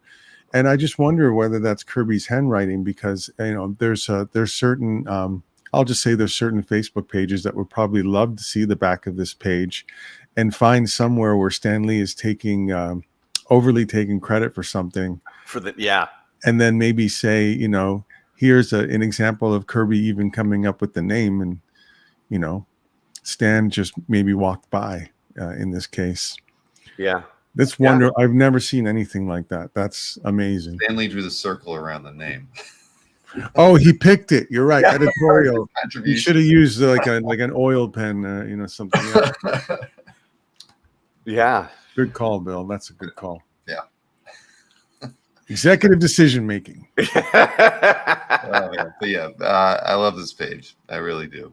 And and it's funny. I've talked about this too. It's like, for whatever reason, Kirby's work in this era is so valuable, but his X-Men work just hasn't reached the value of his Avengers work or other FF work from the same era. It's just funny. I don't know why. It's like the same thing with Werner Roth though. Right after him, his stuff is where you can't touch a Cockrum or a Dave or a John Byrne or anything after that. But these early pieces from X-Men are just so, they're still obtainable in a weird way when they come up. I've only seen, I think in the 20 years I've been collecting, I've only seen come to market maybe 2 or 3 pages from X-Men 10. There's another page from this issue that came up at Heritage that had Kazar announcing himself, and I was the underbidder on it, and I think about it all the time because it's that thing we talk about man, it just... I was like, man, I should have gone one more. But then you get into that thing where it's like, well, then how many more would it have gone? But Bill, I think I know someone who has a page from 10 because he's the big Kazar collector of 20 years. He doesn't collect the last 10 years. And I think he'd like to sell his house and move to one in New Hampshire and sculpt rock. So maybe I'll introduce you guys. Yeah, for me, I would, on a personal level, it's not Kazar for me. It's the early Byrne. Oh, yeah. X-Men, and I do wish Kirby, that I had more, but I feel like did I say? What name did I say? Byrne, but Kirby, same thing. Same thing. I mean, I like Byrne, yeah, but that's definitely more of a pop culture nostalgia play. I think that Kirby is a sounder long-term decision, and also for me, I think he really is. If you're being really brutal about it, he is a much better artist in the ways that I think. Tom, be careful. Be careful how globally. you conclude the sentence. Just be careful. Well, when you look, there's a fluidity that Jack Kirby has that literally defines an entire arc of pop culture. And there's a consistency that he has that is has also defined an entire arc of pop culture that has nothing to do with nostalgia. And so for me, that's like when I'm going into like work mode, like a doctor. Got it. You have to separate the nostalgia from the art. And if you show this piece to someone that doesn't know what the X-Men are, they will immediately recognize that the two men who worked on this are extraordinary. And then when you overlay the nostalgia and the pop culture over it, well, then you get like, a burst of rocket fuel. But there's got to be, for me, there's got to be that fundamental, again, I guess you just have to separate the nostalgia from it. Like and I feel like that's when these movements play out historically, that's what resonates at the end of it, is because it's kind of like if you collect Western gear, like that came and went. And so it becomes definitive things. It becomes things that transcend nostalgia to a completely new and unbiased pair of eyes. And so, I mean, and who can argue that? I mean, Jack Kirby and, is ideally what you're describing is the mandate of the cultural institution, the urban, light in on the hills museum. You're talking about a selection process. You call it brutal, and I understand that, especially in this context.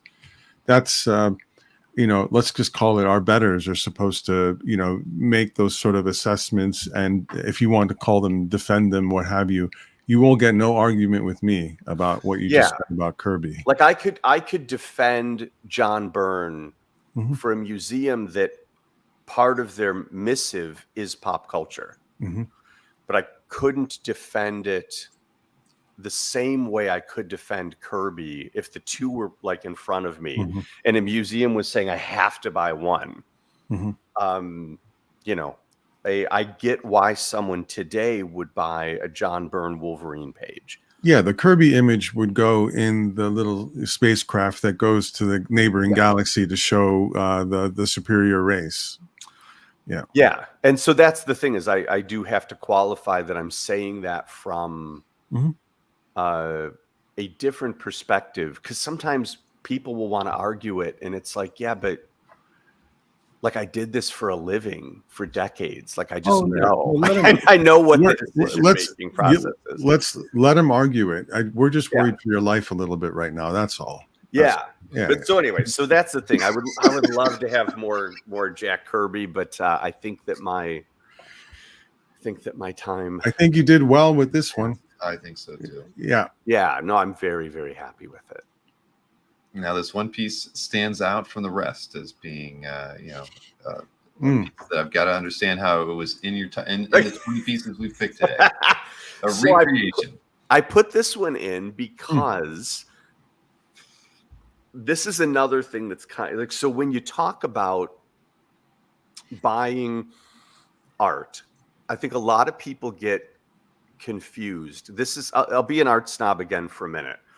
Because I've been selling and dealing with collectors on all levels for such a long time. I think people get confused about where their nostalgia is and where their fine art collecting, meaning, I'm buying a piece that's important or can increase in value, all of that. I feel like it gets really muddied. And because I'm able to function with these different brains when I take a step back, this for me is just one of the comics. It's one of the first back issue comics that I remember being excited about buying. And when everybody is putting like just walls of black and white art up all over their house, it has nothing to me to do with the excitement that is what the comic experience is. And I get having some pieces, I get when people have an office, but there's times where you'll see like 12 rooms in someone's house and it's all black and white. And so I've seen a lot of people do recreations.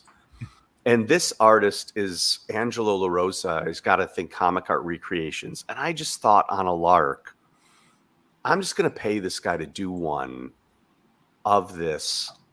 And all of these old comics that are printed with the dot matrix patterns and things like this, for me, this was a piece of art that I'm more excited about displaying than some of the comic art, just because that emotional connection that we were talking about, like what feeling does someone get when they walk past something? I feel like if someone comes over and they see this in my office and it's big, you know, maybe it's 14 by 18 or something, or I feel like this conveys more of what the joy of comic art and imagery is for me than a lot of the original art itself. So the reason I put this in was mostly just to be a shit stirrer, and also just to kind of say, you know, that it's there should be an acknowledgement that a big part of why people are collecting comic art is because it's fun, is because they love it, is because they love the imagery. And when you get something, and this artist does a great job. I also have a recreation he did of X-Men 10 cover. And they're just great. I think they look fantastic. It was a few $100s, and winds up just being something that kind of scratches that itch and is a great entry point if I'm wanting to talk about comic art with someone. They see this, and this invariably draws more attention than the Jack Kirby piece, you know, for someone brand new. Oh yeah, no, absolutely it would. Yeah. And it's far more effective than showing them, you know, a comic book with the same cover on it or something. This is way more effective. Do you know the artist Manix Abrera from the Philippines? I do not. Take a look, Tom. He's very, very, very special. Very special. And there should be a race out there right now to contact Jiggy at Next Comic Art to have Manix do a cover recreation of this. He would absolutely kill it. This is sorry. Side note here, Tangent. Yeah. You don't know him, but please Manix at Next Comic Art. Yeah, yeah. I've had a couple things done by this guy. It's Comic Art Recreations. Is this thing on Facebook, and yeah, I think he's great. And I just see a lot of people when anyone gets a recreation, just kind of shit talking it. And I guess I just kind of wanted to throw a little spotlight in the corner on, like, you know, sometimes it's a cool thing to do that in the same way someone might buy a statue or, you know, display a slabbed book or something. Like, you know, the things like this are viable and cool, and seeing it watercolored instead of with the dots is just, you know, I get stimulated not just creatively but also in that quality level in terms of being able to see the watercolor. It's just a cool thing. This is an example of to me something that I think people shouldn't feel weird about if they like the idea of this stuff. think it's happening more and more, but yeah, it used to be like that for certain. And but I don't know, people. I think artists are being commissioned more now, and I think that's going to continue. And why wouldn't it, given the prices of original published art? Yeah. And Yeah. a little bit, the longer that people collect as well, the more that they sort of want to infuse their joys, their ideas, or whatever, no matter how softly. And the commission process lets them do that. I would love to have this on my wall. I would love to have Mannix do this and put it on my wall. Well, there you go. And what a great, I don't know, man. I love this cover. I love. Oh, the color, the composition is great. That's great. The subject matter. Yeah. One of my guilty pleasure comics that I love. All right. Well, let's see the next piece. You mentioned the artist earlier, and sorry, the recreation artist was La Rosa, right? And what was the website or the page? Comic Art Recreations, but it's Angelo La Rosa. He was wonderful to deal with on both occasions. Super, super nice guy. Very easy. And I forget what I paid for it, but I definitely do not in any way, shape, or form feel like I paid too much. Like, the amount of work on it is great. So if anybody's looking at him, I highly recommend it. And I don't know if he's doing commissions anymore, but this was a time when this might have been during the pandemic as well, where he was calling for commissions. And it was one of those kind of support things where I wrote to him and said, I basically just gave him a number, just like, what would you do? Yeah, 21. So it was in the pandemic. And just, what would you do for this price? And so this is huge. This is like, I don't know, like 2 feet by 3 feet. Oh. And it's all his characters. It's all the characters he's affiliated with. So you've got Justice Machine in the front and Cobalt Blue up on the top. And then the Justice League wound up partnering with Elementals, and there's Thunder Agents were part of that universe at one point in their printing. And so I just, this again is a complete nostalgia thing. He was just such a great teacher when I was, whatever I was, 11 years old. And so it was the combination of putting money into the ecosystem of wanting to see an artist get paid. And then also just, what was I going to do? Pick one character kind of thing. So it's like, so it's enormous, and the detail is just unbelievable, and it's just a super fun comic book battle scene. But I've very few commissions, so that was the reason I picked this one, is because this is it's one of the very, very few that I have. Well, it's awesome. Justice Machine was a lot of fun. Yeah, I just remember Power Comics, and there were books like Night Witch and stuff, and things that, man, I don't know how many dozens of copies they sold of that stuff back in the day. It must have been very regional, but that was what I read when I was a kid, and it's I have a very soft spot for for these characters, and for Mike Gustovich as an artist. Same here.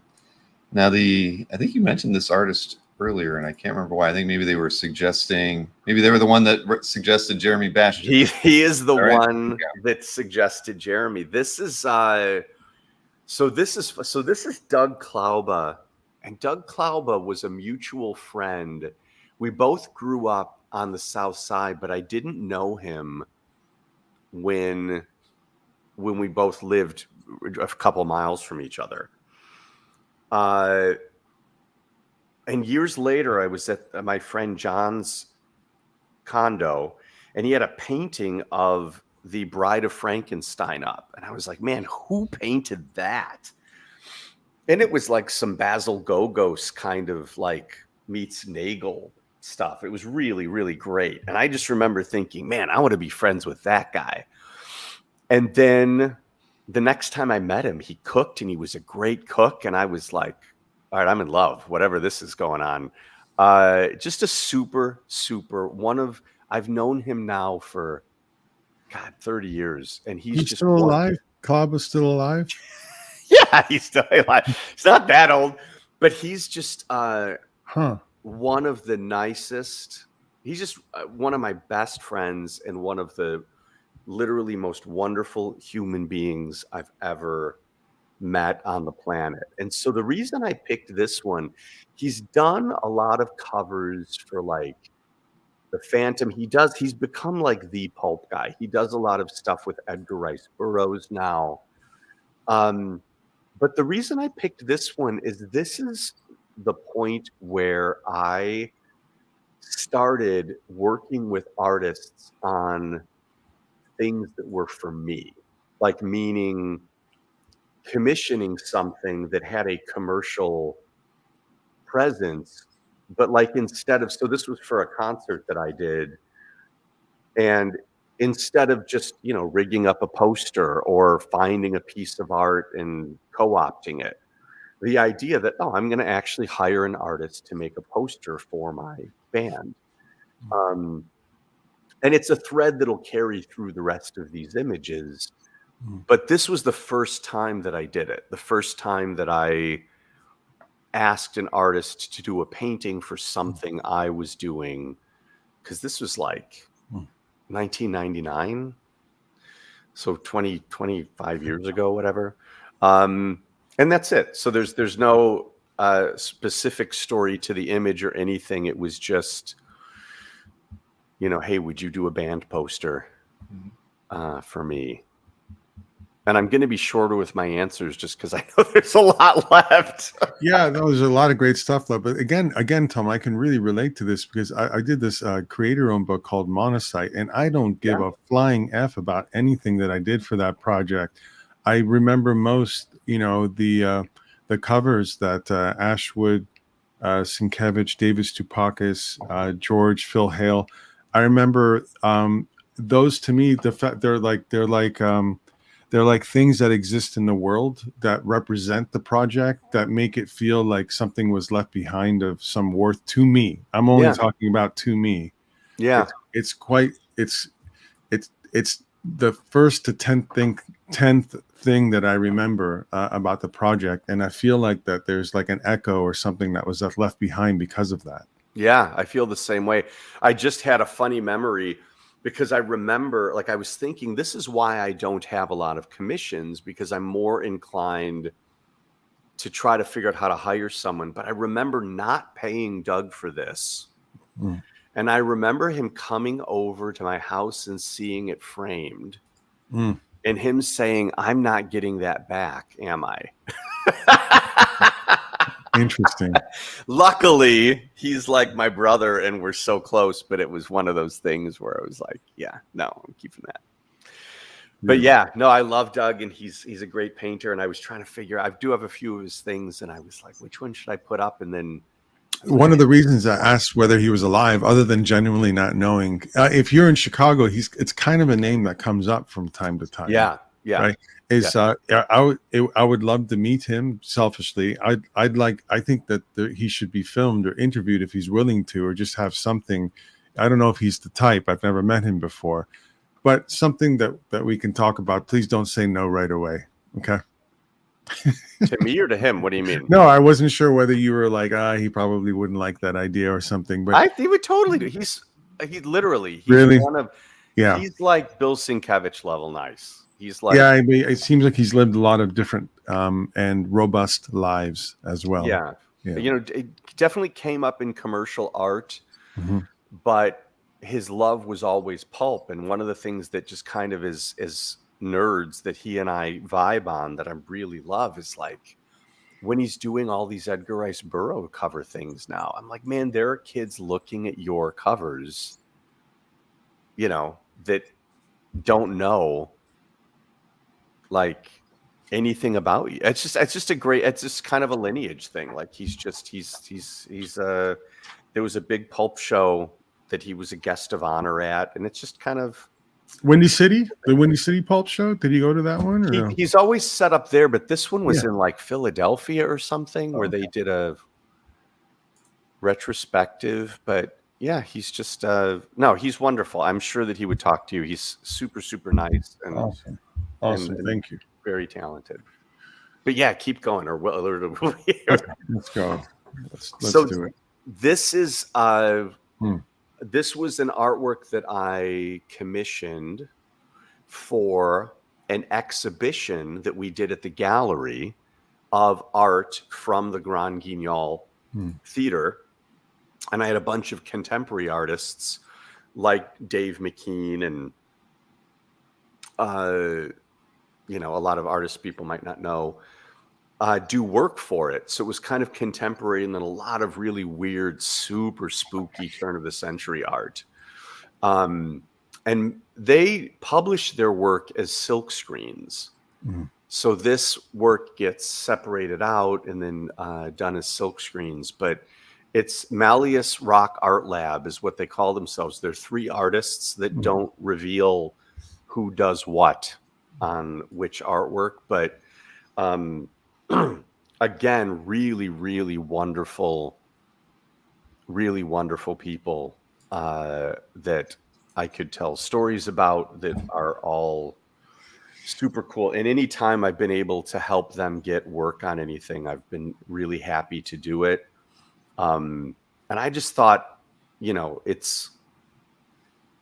this is where I was getting into that thing about published comic stuff or comic artists. I thought this is an example of someone that they don't work in comics, but it's illustration / comics kind of adjacent. And I just thought people that love comic art would really, if you don't know about Malleus, you should definitely look them up. They've done great stuff. And this is I could see there's 20 prominent image creators right now, image comics creators right now going, I want these people to do all my covers. They should. Are they still active? Is this an active group? They're super active. They don't do as much because they like working in silkscreen. I know they've done some things like I did get them a few publishing type gigs. I'll tell a really, really quick story. Just, I know we got to move, but this, just because it does show like who they are as people.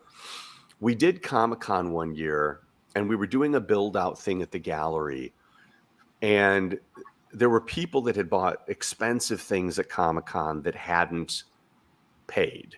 That were like, I'll send you a check when I get home kind of thing. Those checks didn't come as quickly as I would have expected.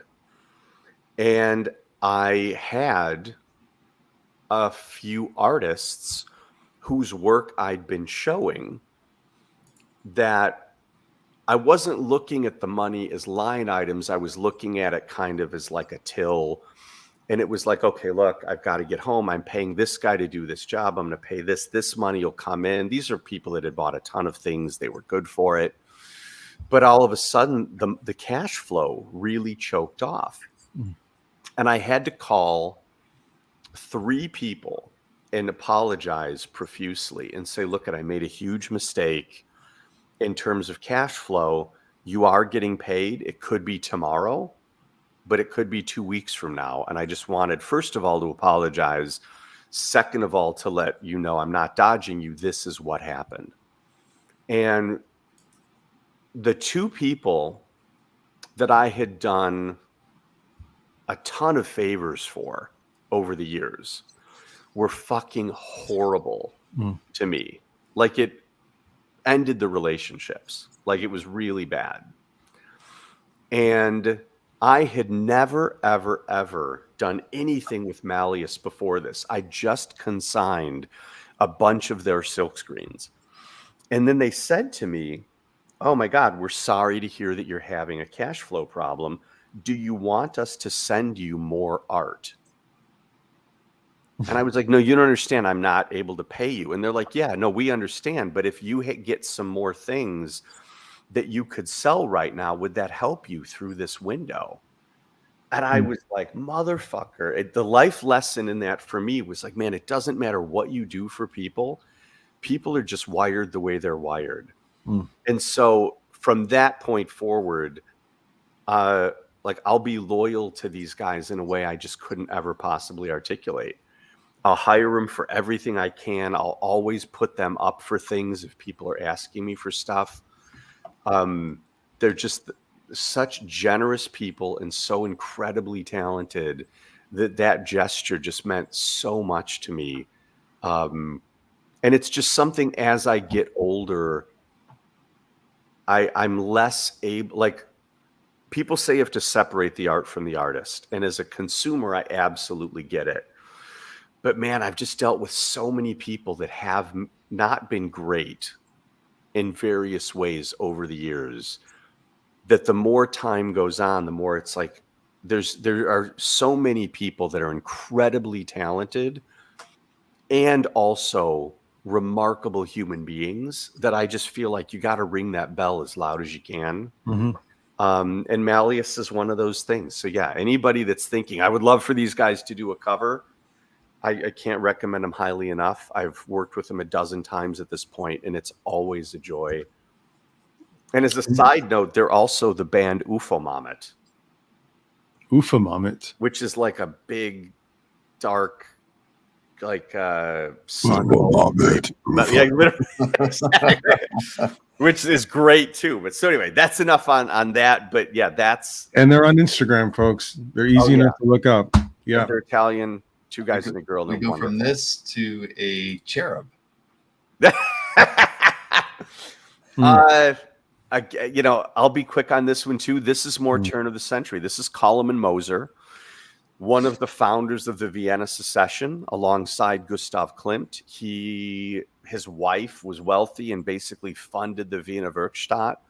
So when it comes to Art Nouveau, he is second only. Like if you look at Gustav Klimt and Alphonse Mucha, Gustav Klimt not being Art Nouveau, but I really thought that Koloman Moser was going to have a huge push for people that kind of couldn't afford a Gustav Klimt, because he was right there neck and neck, just as important in the day.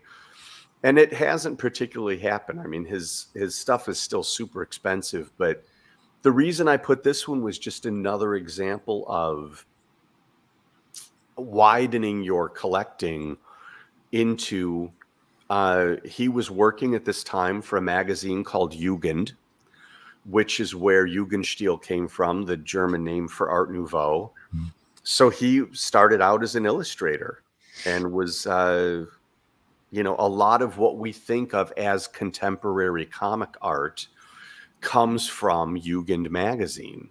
And that's a series of books that we published. And there's things in there that are clearly some of the earliest panel comics in the way we think of them. I think George has a bunch of those. George Pratt.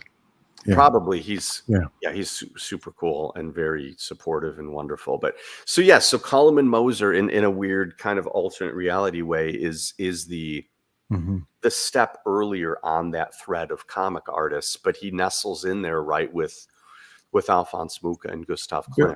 Bill, can we get closer into the image now that we've seen it in whole, or is this fixed? Yeah, it's fixed, unfortunately. Okay. Yeah, I remember thinking highest res too. I was thinking that the cherub's left arm was quite. It was effective. It was odd, and the face of the cherub as well was very mature. There are things about this, even within the subject matter, that are distinctive, very beautiful. He became the predecessor of Art Deco. He moved into a style that was like, fuck you, geometric, like really crazy. All of the German stuff that really preceded the psychedelic rock posters, where the typography really merged with the art. Koloman Moser was one of the major figures in that movement. So yeah, if people don't know Koloman Moser, but again, artists know it. Like, oh my God, what's his name? Terry Dodson would always come up to me at Comic-Con and talk about, you know who I really like? Koloman Moser. And I was like, fuck yeah, you do. Like, he's great. So yeah, it's one of those artists people should know. Well, the next one's an artist I don't know. Yeah, I didn't either. This is another. So Berthold Löffler is another one in that realm. His work really was the preceded. It set the foundation for what we think of as Art Deco. This is his earlier work when he was still a little bit in that Art Nouveau thing that kind of circuitously led to psychedelia. But this was an artist that Mobius loved. If you really get in those lines, like you can see some of this. How do you say Bianchi's first name? Simone, yeah.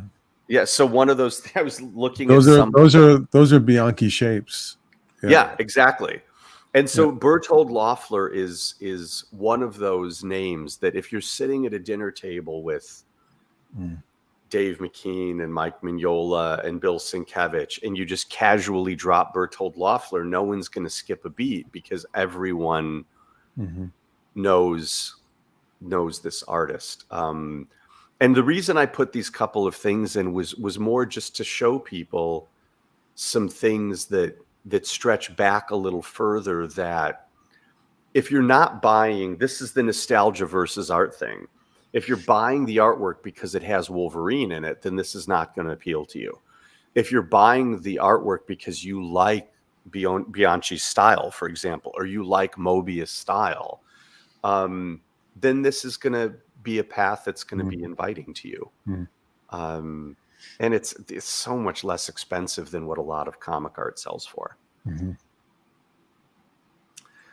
Interesting. So yeah, so there's no real particular story with this beyond just kind of wanting to show people. And that's like what we do with the publishing, is I'm trying to turn people on to these other avenues and kind of widen some of the historical education a little bit. Yeah, now we go Löffler to Brom. Yeah.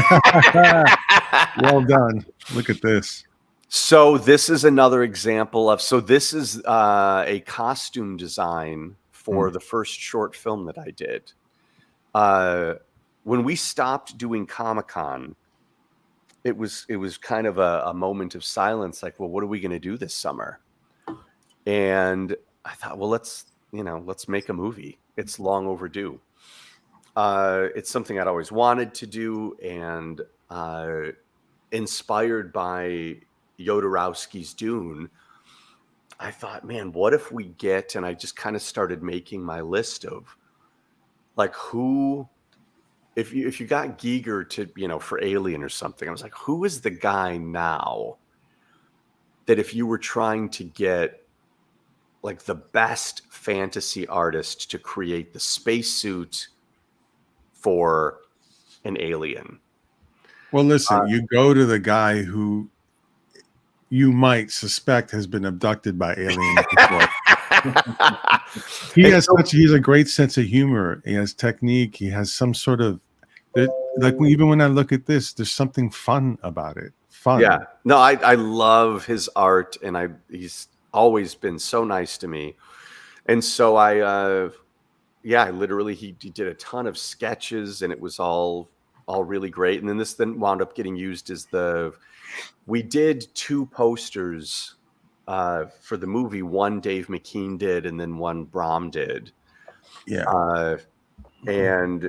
But this one, because it was the costume design for the film, like this is an example of, why I was saying I don't have a lot of comic art type stuff, but I do have these kind of adjacent things. But I just love his creativity, and the idea was that it was meant to be like a diving bell. I don't want to give away the story too much, but it's so that's just a really cool Brom with the spacesuit and the spaceship behind it. and again, I know this is always the dumb question, but it's because I'm genuinely don't know, which I love, actually. I have no idea what size. You could tell me this was 7x9. You could tell me it's 24x36. I just don't know. This is it's like probably like 28x40. He does paint large. I know he does, but I couldn't tell. It's the interesting thing to me is when I just have no idea. I just want the question answered to get it out of my head. Yeah. But that's a size that'll make. Well, the next one is going to be really hilarious in contrast. Yeah. With that question. Oh yeah. So we did a Kickstarter for the movie. It's called Aurora, and I 28x40. Wanted to do some silk screens. So this piece by Jeremy has got to be like, I don't know, like 5x8 or something. No, not even. It's not even 8 inches. It's like, if you count the white, it's like 4x6 or 4. It's so, yeah.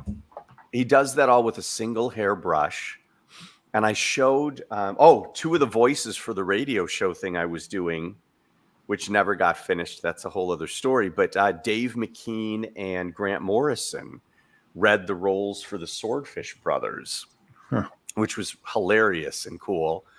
And when I showed Jeremy's art to Dave, he assumed it was a marker until he got really close to it. And he said, wait, this is a brush? Because he could see the finesse to it. And I said, yeah, that's a brush. And he said, so it's not even like he's drawing as much as he's just pushing the air around. Mm. And so the funny thing about this one is that the silk screens were, I think they were like 28x36 or something. But in order to capture the detail, we couldn't use a drawing by him that was bigger than 6 inches. Mm. Because he draws so impossibly small. They're just magnificent. Like really, he is he's someone that, we did reach a point where he said, I think I want to go it alone. And I totally respect that. But he is someone that I do lament. Like his art should be selling for more than 10 times what it is listed for now. And you shouldn't be able to even buy it at that price. And I know that if he was working in more of an art world, that would be happening, but he really likes just kind of being in the comic. He's more comfortable, I think, being a comic guy. But so this is one that was just really special to me because we did it as a silk screen. And it's just I was like, I got to show a piece by Jeremy because he's just so magnificent. And then we talked about him a lot at the front end. So there's not really more to say just beyond that. It's like a fourth of the size of what you're seeing on your screen. Do you remember back in, I don't know, I'll say almost 15 years ago, probably 12 years ago, he did a show with Patton Dahl at Challengers. And then I went and said hi to him, and I brought some portfolios with Richard Kirk's work. He's a Canadian artist who did like a corn cover. He did a lot of Clive's books back in the day. And I wanted him specifically to see Richard's silver point pieces. And you're familiar with silver point technique. Yes. Yeah. And I thought he would eat it up. I thought Jeremy doing silver point would be fascinating because, you lay down the ground, you have thread the silver wire. You basically are making deposits of silver on a surface, right? And you can get beautiful line quality. And then you get that oxidation over time. You get that little shift. Yeah. And I don't know that he ever did it. And so if you ever talk to him, I still would love to see him do silver point. I don't know that he ever did it. No, he might be locked in, his thing. I don't know. His work gets better and better and better every year. And, again,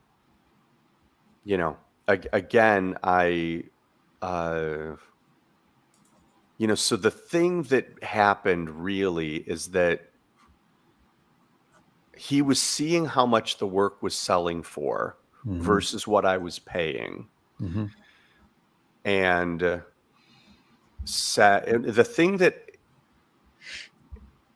I would have done if I were him is tried to renegotiate something. But the thing that I think was happening is I think he had some people in his ears saying, well, you could just do that yourself. Yeah, fair. That's very common. Very common. So the thing that happened is that show that you're talking about, I set that up. Okay, and if you remember that room where all of his artwork was blown up huge. Sure. Yeah. Like, I paid for that. Like, there were things that I was doing to promote him and also keeping his stress level down. If you notice, the books were coming out with frequency. So I think in the 10 years since we stopped working together, I think he's had 2 books come out. I see. Right. And so the thing that I do lament a little bit is just, I was trying to not coach him in that moment when he was saying, you said that there would come a day when I resent you. He's like, I actually can't believe that it happened. And so I kind of was more in a zone where I was, again, knowing he's getting other counseling, just kind of letting him live with that. Yeah. Like moment in that experience. Because at that point, what am I, like, I don't want to defend me in that moment because it's self-serving. But I do wish that I had like a clone of me that was his friend that would have said at that time, well, why don't you renegotiate instead of stopping? And I say that because it's sad to me that it's 10 years later and only 2 more books have come out. I do think the work should be selling. Like, the point that I wanted to get him to is I wanted his market to be so solid that he could, it's like taking the training wheels off of a bicycle. And the problem is we took the training wheels off too early. And so I don't think that the market supports itself the way that it should. And even more so, there was a lot more headroom. Like, there's no reason that his pieces just shouldn't out of the gate be $10,000 a piece. There just isn't. And I know it would have got there. But so, yeah, for anybody that doesn't know Jeremy's work, it's unbelievable. And whatever price it's marked, wherever you see it, it's not enough. It's not enough for what he puts into it. And really, genuinely, I know I've said this about a couple people tonight, but it is a running theme in the artists that I selected. I'm quite possibly one of the nicest human beings I've ever met. Just so gentle and such a generous human being, and the amount of talent that he has.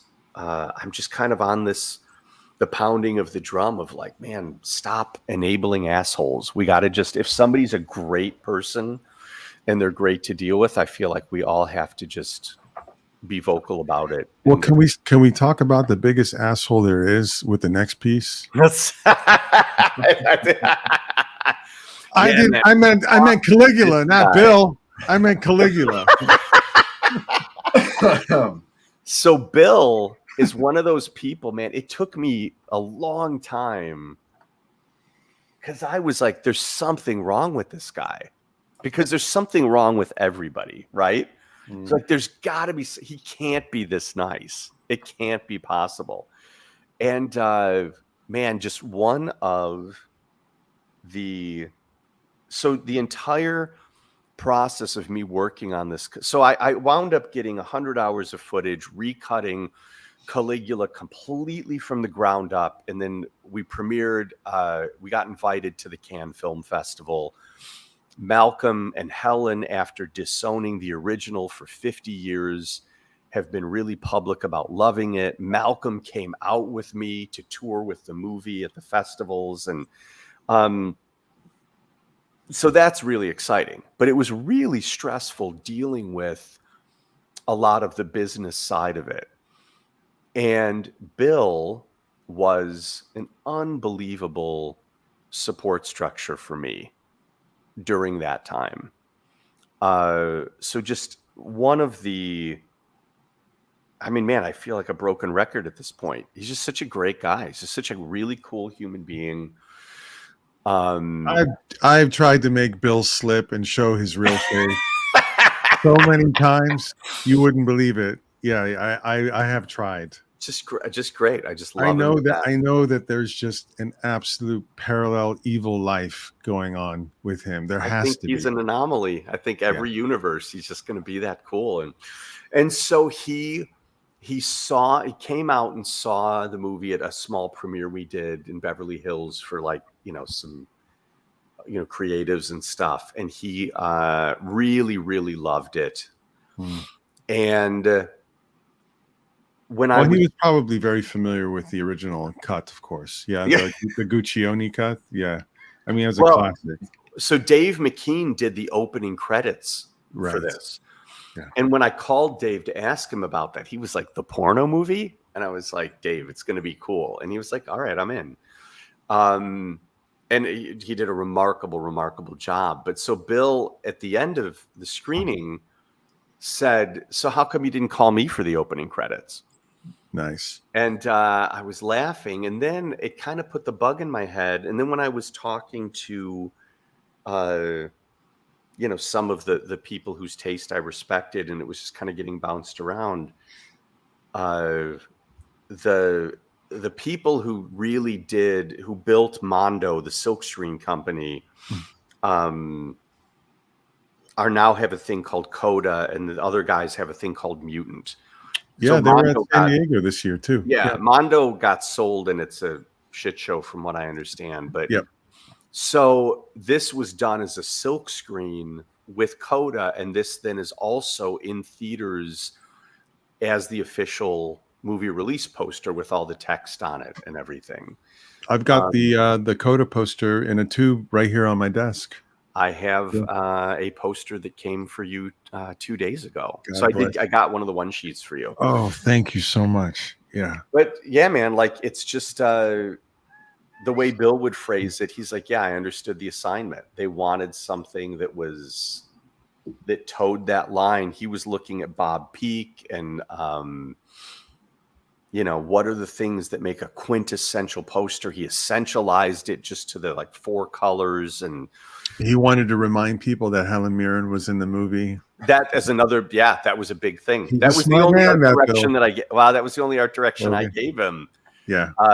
He had just Caligula, and I was like, but you got to put Helen in there. Yes. But another thing is like to talk about people being easy to work with.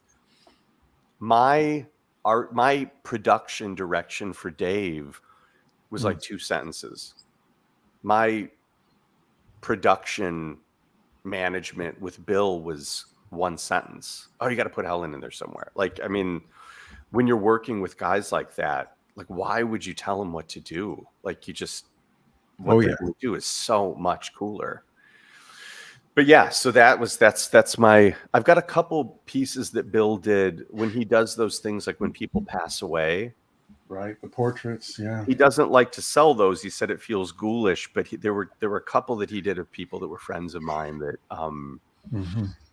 that we were able to do something with. Because guys, go to Coda. They probably don't have them anymore, but these are the real deal. This one is going up on the wall. Yeah, the silk screens are great. And the McKean version as well is that's the opening credits. That's in theaters now.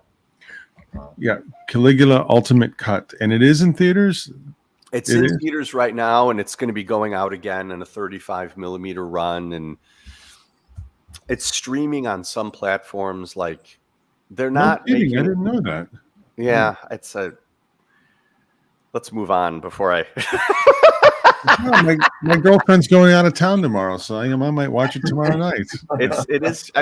It's. I mean, it's great. Malcolm had said this is the movie that we always believed we were making, and it's very bizarre, but it's way more like a Jodorowsky film It's very metaphysical.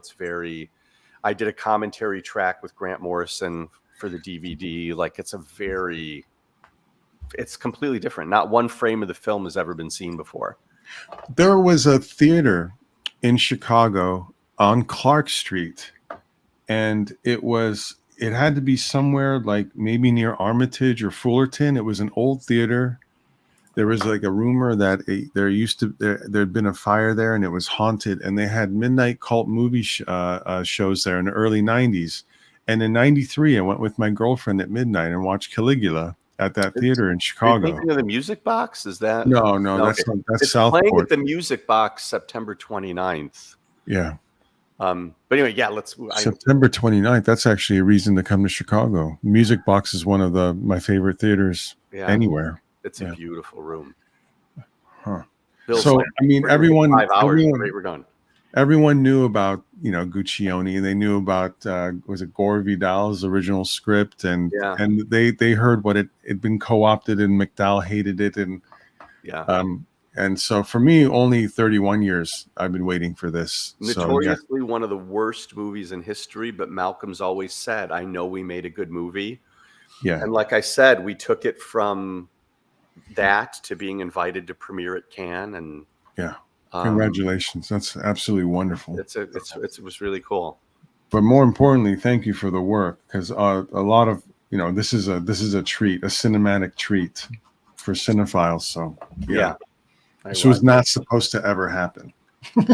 I'm not going to talk because that'll be a whole other hour. We're gonna keep. Well, we've got Bill's gonna hate me here. It's only 5 pieces left, I think. So this is one of my favorite artists. I actually just bought this at Heritage. I put a low bid in, thinking like just kind of a placeholder, and then I was shocked at the end of the auction that I'd won it. So Esteban Maroto is another one of my favorite artists. And one of the artists, like when you talk about does the work transcend into like what's going to survive kind of thing. Like Frazetta survives because the work is so good. And I do feel like Esteban Maroto is one of those artists where it doesn't matter what he's doing. If you look at it, it's quantifiably great. And the fact that this is Conan is just kind of arbitrary. I've got a few pieces by him that are not, comic related. And some things that we've worked on, he's been really wonderful as well. But I just put this in there half to draw attention to him and half just to also mention that I think that for anybody that, like me, is feeling a little left out with where things are with comic art, I think a lot of this fantasy art is extremely unexplored. Like this is maybe, gosh, what is it? Maybe like 18 by 24. I brought it up on Heritage, 17.5 by 22.5. And what was it, like 3,000 or something? It was 2019, and I think 43.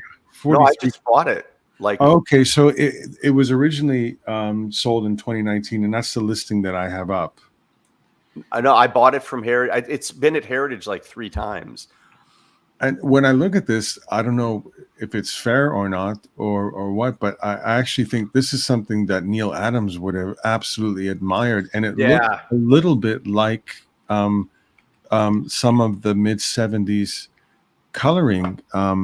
Like even Bill has God, what cover does he have? It's like a Kung Fu cowboy type cover, but there's some coloring from Neil that is very reminiscent.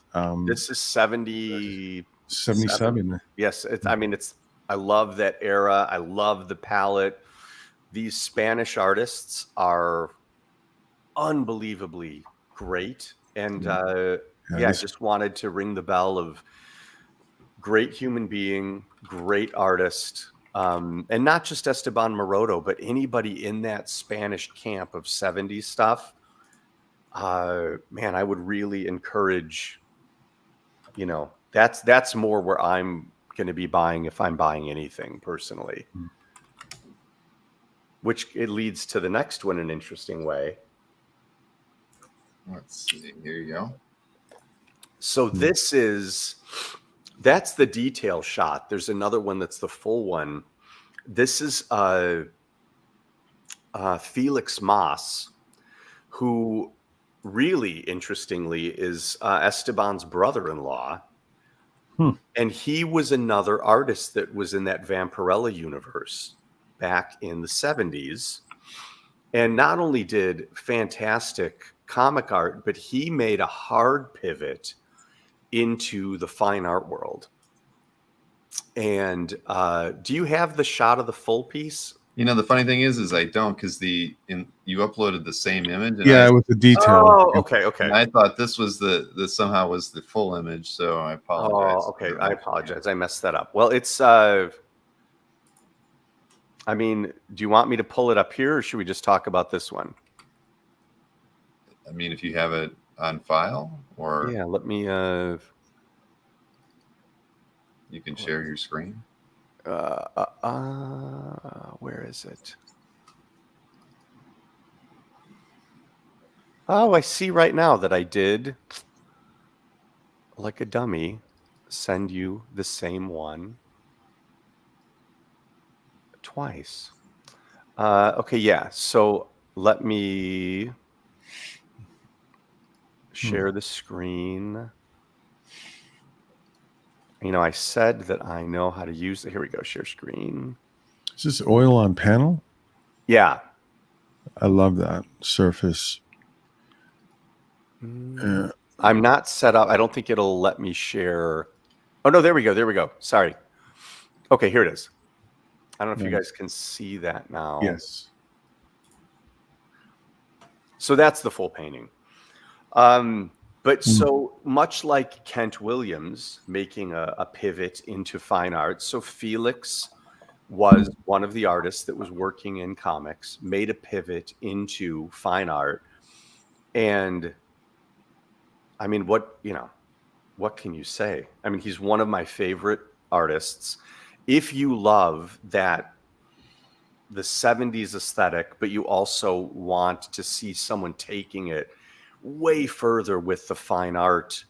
I adore this. I absolutely, it doesn't happen very often. My reaction to this, I absolutely adore this.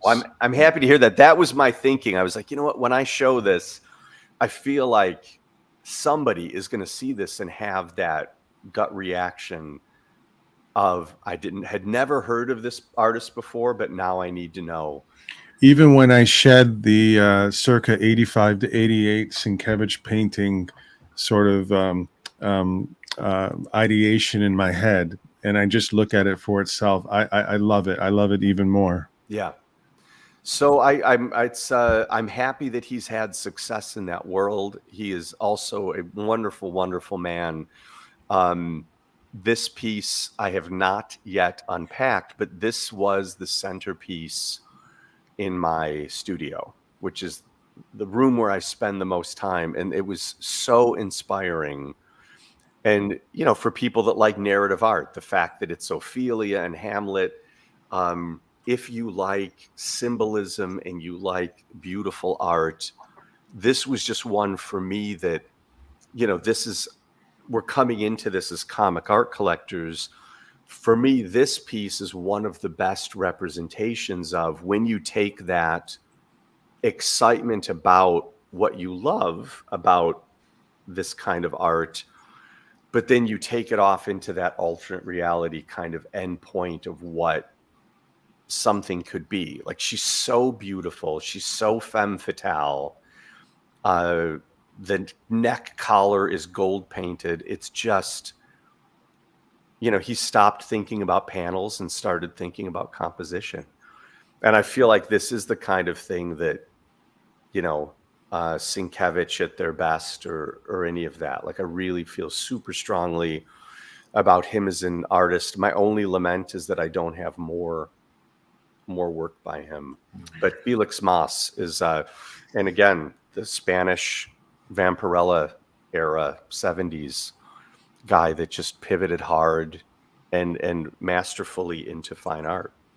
Did you buy this? I'm sorry. Did you buy this directly from him or from a gallery, or do you I remember? bought this from him. I think there's a gallery in Las Vegas. If someone is like seriously interested in his stuff, I can, forward an email to him. He's super, super nice guy.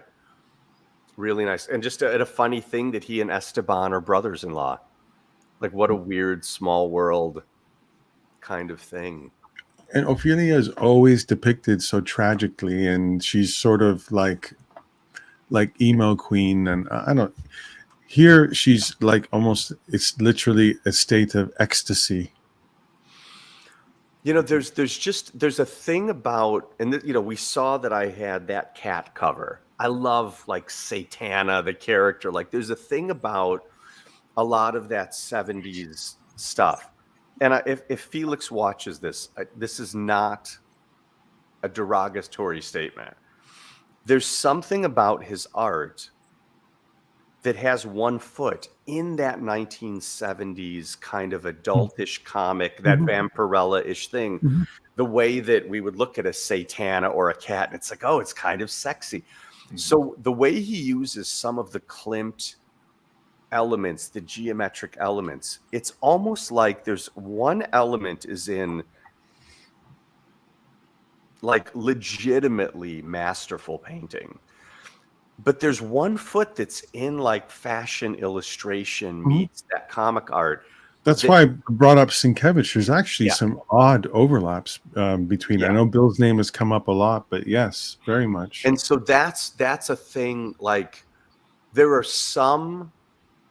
I just feel like it's kind of like whether if someone is a blues singer or something like that, there's just a thing that you just can't fake.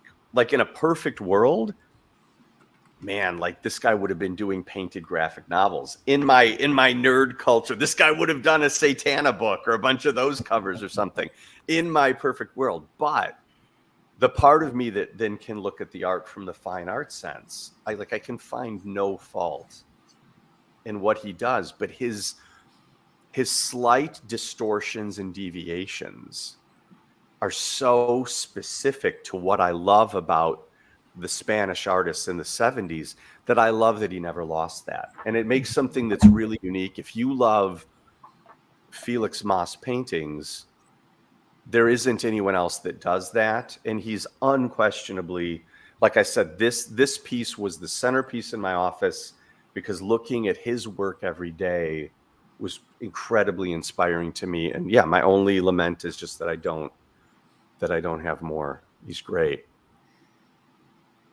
It's beautiful. The triangle motif, you're the right person to ask about that. I used to call it the Baron Story School. No, it's Gustav Klimt. Of course, but Baron Story used it quite a bit. His type is critical to his work, but he'd incorporate that, and then you would see it with Sienkiewicz and Kent Williams, and eventually David Mack, and who. It almost became like a line, let's say, in the comic art and illustration field. But Klimt, as best as you know, that's when it was sort of first appeared, and was utilized that way, I would say. Not as best as I know, if I can be so bold. It is Klimt. It was an ornamental, sort of purposeful, reoccurring motif, sort of, that he used. That he was looking at Byzantine mosaics, and he incorporated that visually. And also, too, when you talk to Esteban Maroto and Felix, they're incredibly educated in art. The same thing, the reason that I hit it off so well with Dave McKean and Bill and David Mack and Kent and those guys is if I mention Koloman Moser or Berthold Löffler, the reason I could have a great conversation with Baron Story, all of those guys, is that you're immediately cutting to the language that made them, and the thing that I like is Baron Story took it someplace different. These triangles that are in here don't look like Klimt. The way that a lot of the guys that we mentioned, the comic guys, are using it as kind of an homage. So they're being a little stricter with it, but it's absolutely Vienna Session 1897. Austria is where that originated. And anybody that's watching this that's an artist, you're doing yourself an incredible disservice by not hearing this. It's kind of like liking a band and being like, oh, my favorite, rock band is Taylor Swift or something. It's like you can go further and further and further back. And yeah, I mean, I'm not here to pitch my books, but go to the website for the books. Like a lot of the stuff that we have is meant to be great entry to that. And so Felix has got hints of it enough that, it's an homage to it, but he's definitely doing his own thing. And yeah, it fits perfectly in that world. It's again, I'll ramble, so I'm going to stop because my mission is to get us out of here in under 4 hours. So Bill is like, I can't believe both of you guys. You're we're we got 3 pieces left, and we have 14 minutes left. That's it. All right, we got it. Okay. Who's next? What do we got next then? Gail Potocki. Nice. Gail Potocki is the only person that I put on this that is an enormous pain in the ass, but she's so talented that I had to do it. No, Gail is actually, she's my soulmate and my long time dearest friend. And she is someone that functions in that fine art world. Like she's been in LACMA, and Guillermo del Toro owns her paintings, and lots of great people. But Grant Morrison has a couple of pieces of hers that he bought. And when he was doing heavy metal, when he was editor-in-chief for that year, he asked Gail if he could use this as one of the covers for the first issue that he was editing. So by the benefit of being a heavy metal cover, Gail Potocki gets to slide into a comic art fans themed talk. But this is kind of her commentary on genetic modification and things that I know you're interested in scientifically, Kazra. But there's the in Italy, you've got the places where they would have the human body recreated in wax in incredible detail. And it was the medical schools of the time. And before that, people believed really odd things about what was in the body. And part of it, a lot of it was kind of metaphysical in nature. And yeah, sure. The humor is sure. Yeah. So the idea here was kind of her looking at the way that we look at what our real internal landscape is made up of. And so the sunflowers are meant to be very unnatural. And that is kind of her commentary on some of the things that we do with our foods now. So there's not a lot to tell here except just that, yeah, it was a heavy metal cover. And, Gail Potocki is obviously a wonderful artist. And is this, if you had to categorize this, is Gail a surrealist painter? Or is there a heading that she would fit neatly under at all? I consider her a symbolist. Got it. But she definitely has a lot of elements of surrealism, because she uses so much that are specific and very loaded symbols. That's kind of why I think of her more in the symbolist realm. But yeah, she just has been And those symbols are ones that she draws from her interiority, or one that she draws forth through laborious academic research. It's, it's all intuitive, but we did. Ah. So the thing that's really funny about it is that there have been more than one occasion where someone, and often it's me. So the big Mucha book that I wrote is all about the language of symbol. And it gets into Masonic things and Alphonse Mucha and all the really heavily coded things that he was doing metaphysically. And so I've got like a really rich academic library mentally of symbolism, but I also can come at it intuitively. And the thing that I think the academic has done is just reinforce for me that if someone is really tuned in, the natural things you would choose to represent hold up. Because a lot of the things that she's done, like a weird thing, she did a thing where it was like the person had no eyes and the hair was coming down like the ring or something. And she made a frame for it that had labradorite stones in it. And I said, well, why did you pick labradorite? And she's like, well, that was just the stone that when I went to the rock shop felt like the right stone. Well, labradorite is what they use for, like, if you're into rock and crystal healing for eye disorders. And I just thought, what a weird coincidence. So she's tuned in a really great way, but she's a punk rock girl from Detroit from the 70s. So she's got no pretense about it. She just kind of gets into her head and does it. And, but yeah, she's great. I love her. I love her art. I love her work. And so it was interesting to see how symbols are arranged with one another. Yeah. They're the symbols, but then there's like the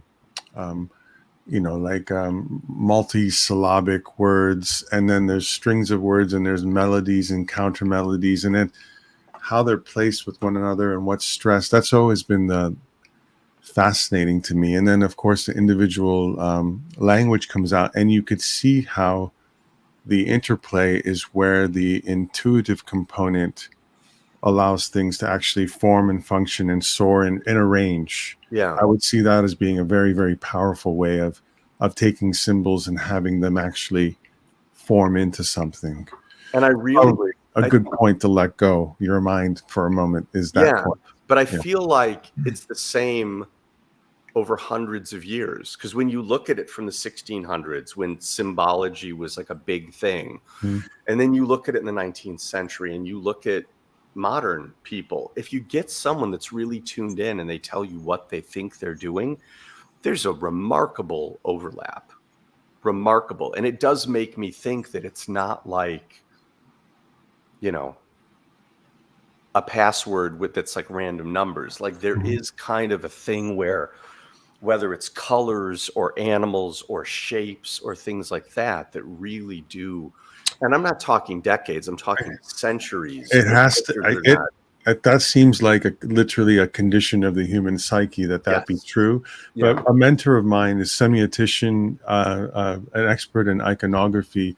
What he lamented was that as time has passed, we've ended up having images that are almost like details of larger, more robust, complex images, and that where we have been funneled into is just showing that corner or that little detail and feeling more than satisfied that we achieved that.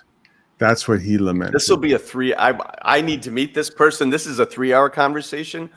Everything's gotten sigilized into an essential component.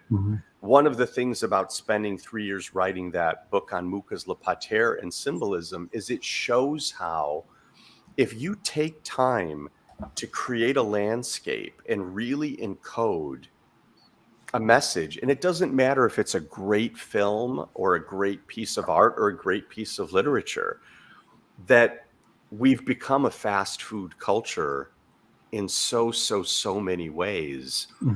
And it does create then a lack of attention span, and your experience as a human becomes diminished because your ability to almost learn from your predecessors, to be able to meditate on something, kind of take it in. You then now have learned what they did, and you can take it further. So it's almost like we're just going to kind of keep relearning stick figures again. And so I share that. Whenever I go on Instagram, I hear Bill's going to kill you. I see it in his face. I know. I texted him about it. When I go on Instagram, and this sounds terrible, this is how I feel. Sometimes I'm left with 10,000 screaming voices inside of my head. Yeah. And here's a terrible example, Bill. This will be super quick. It'll be so quick that my explanation of how quick it is will be longer than it actually is. This will transport you to kind of the feeling that I'm talking about. Imagine the School of Athens by Raphael, and you take a painter right now and try to estimate the amount of time that it would take for them to come to a place in their life that they could complete the painting like that. And it's an unfair example, but it will take you to the place of what I'm talking about. You have to understand Aristotle and Plato and Diogenes and the 3 levels of melancholia and the steps, and it's obscene. But we can do that one little detail in the corner and say, I'm well read. Well, you are. Sorry, Mignola's next.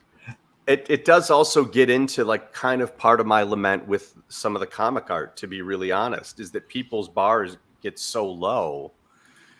And so let's go to a great example. The lament for me is that the high bars aren't properly awarded, is really what it is for me. Maybe that's optimistic, or a different way of saying the same thing. This is a high bar example. Yeah. This was another situation. I had a piece of art that Mike wanted, and he had been telling me that he really should do watercolors. Like he'd been wanting to do some. And at the time he was, he was not. And I said, I'll trade you this piece for a watercolor. And it was, I was trying to entice him to do this thing he was telling me he wanted to do. And of course, another thing, he's so fucking good. Anyone that doesn't know Ludwig Hohlwein should know Ludwig Hohlwein, looking at his art. But he described this to me. Yeah, I've had this idea of this guy that's got kind of this fossil, and then like maybe the spirit of the creature is behind it. And I said, yeah, man, that sounds great. You should do it. And so that's how this commission came. I wonder with Mike whether he knows genuinely, not like the oh shucks, I don't like my work, Mike, but if the genuine Mike knows that there's a line of about 350 people long that want a watercolor from him. Well, he's got that show opening up. Oh, yeah, in New York. Yeah, in New York, finally, yes. And so are we out in 2 minutes? Because we got one left. We should. I don't know. No, the StreamYard isn't going to cut off. It was just a goal. Okay. Yeah, that's why I just didn't want to. It was a goal that I sabotaged. Yeah. But yeah, no, I love Mike's work, and again, another guy that's just always been really kind to me, and used to come hang out in Comic-Con, and I was always really grateful for that. And there are a couple people like I really, really wish I had something by George Pratt. I really wish I had something by Mike Caligula. It's for whatever reasons, it just hasn't happened. But so, like with Mike, I'm much happier having this than a comic page. It's everything I love about how his brain works. This is a wonderful one and done, by the way. If there was a goal there, wonderful. But so this is, you can see it's from 11 years ago. 2013, yeah. So he did this one, and it took him took him a long time to get back onto it, but I was glad I got him to do this. And yeah, I love it. I just love it. Yeah, I think the line would be about 1,000 deep, Casper. Maybe I was, 350 people that want 5 pieces each. Yeah. Yeah. Well, look at another example, much like with the oil paintings, where there's no scan that does this justice. He's clearly a master, but going back to Dan Brereton again, Dan's got that same level of skill. He's just kind of taken a different course with it. But so, in Mike's case here, I'm glad that he's doing that gallery show, and I'm certain that it's going to sell out. No one can see this in person and ask what the price is. It's not even an issue. It's so well done. And speaking of, let's end with the banger. Let's end with this one. Oh God, look at the brush strokes and the texture, but the brush strokes. So this is Dave McKean, and I'm very lucky that I have the Calliope cover that he did. I saved Dave for last because Dave I'm apologizing to Gail Potocki. Dave is probably my favorite artist. I just feel like the depth and breadth of what he covers, that there are people like Felix Mas that I really, really love. And I'm really, really grateful for. But then Dave gets, like, the itch that he scratches in my brain is so, like, it's fun. I speak so vernacularly that I know Dave's going to hear this and think, like, that's not a compliment. Dave's brain is just so fucking all over the place that I can't even, like, I see little bits of Czech animation from the 80s. He's a big Schwankmeyer fan. Yeah. I mean, like, what I'm saying is, like, when I start to put the tendrils out for where Dave's influences come from. Oh, it's everywhere. It's so all over the board, and it congeals in a way that I just, like, for me, I get so not just inspired creatively, but culturally, like, in a sense of, like, fuck, man, like, maybe the world's going to be more okay than I think it is, because I look at what he's doing with his distortion of figures, and, and I don't, I keep trying to find ways to say things in a positive way, but I think our brains just move negative. Like, a lot of people will look at Klimt or, Sheila, and, like, one of my laments is when a lot of artists that we love are doing things that are visibly kind of Sheila-esque. And it's like, it's not that I dislike it, but I do think, okay, I've seen this before.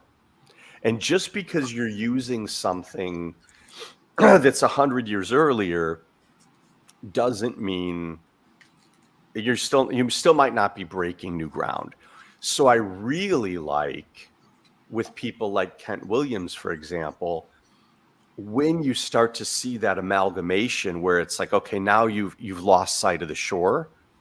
Now I'm really interested. Does that make sense? Oh, yeah. And that's the thing with Dave. It's like, every time I find out a new influence of him, it doesn't detract from, it's not like I feel like, oh, I found another landmark for you. It's like, no, the map just got impossibly bigger. And so this is a piece that he did he did a series called Nitrate that is probably my favorite thing. My favorite too, Tom. Yeah.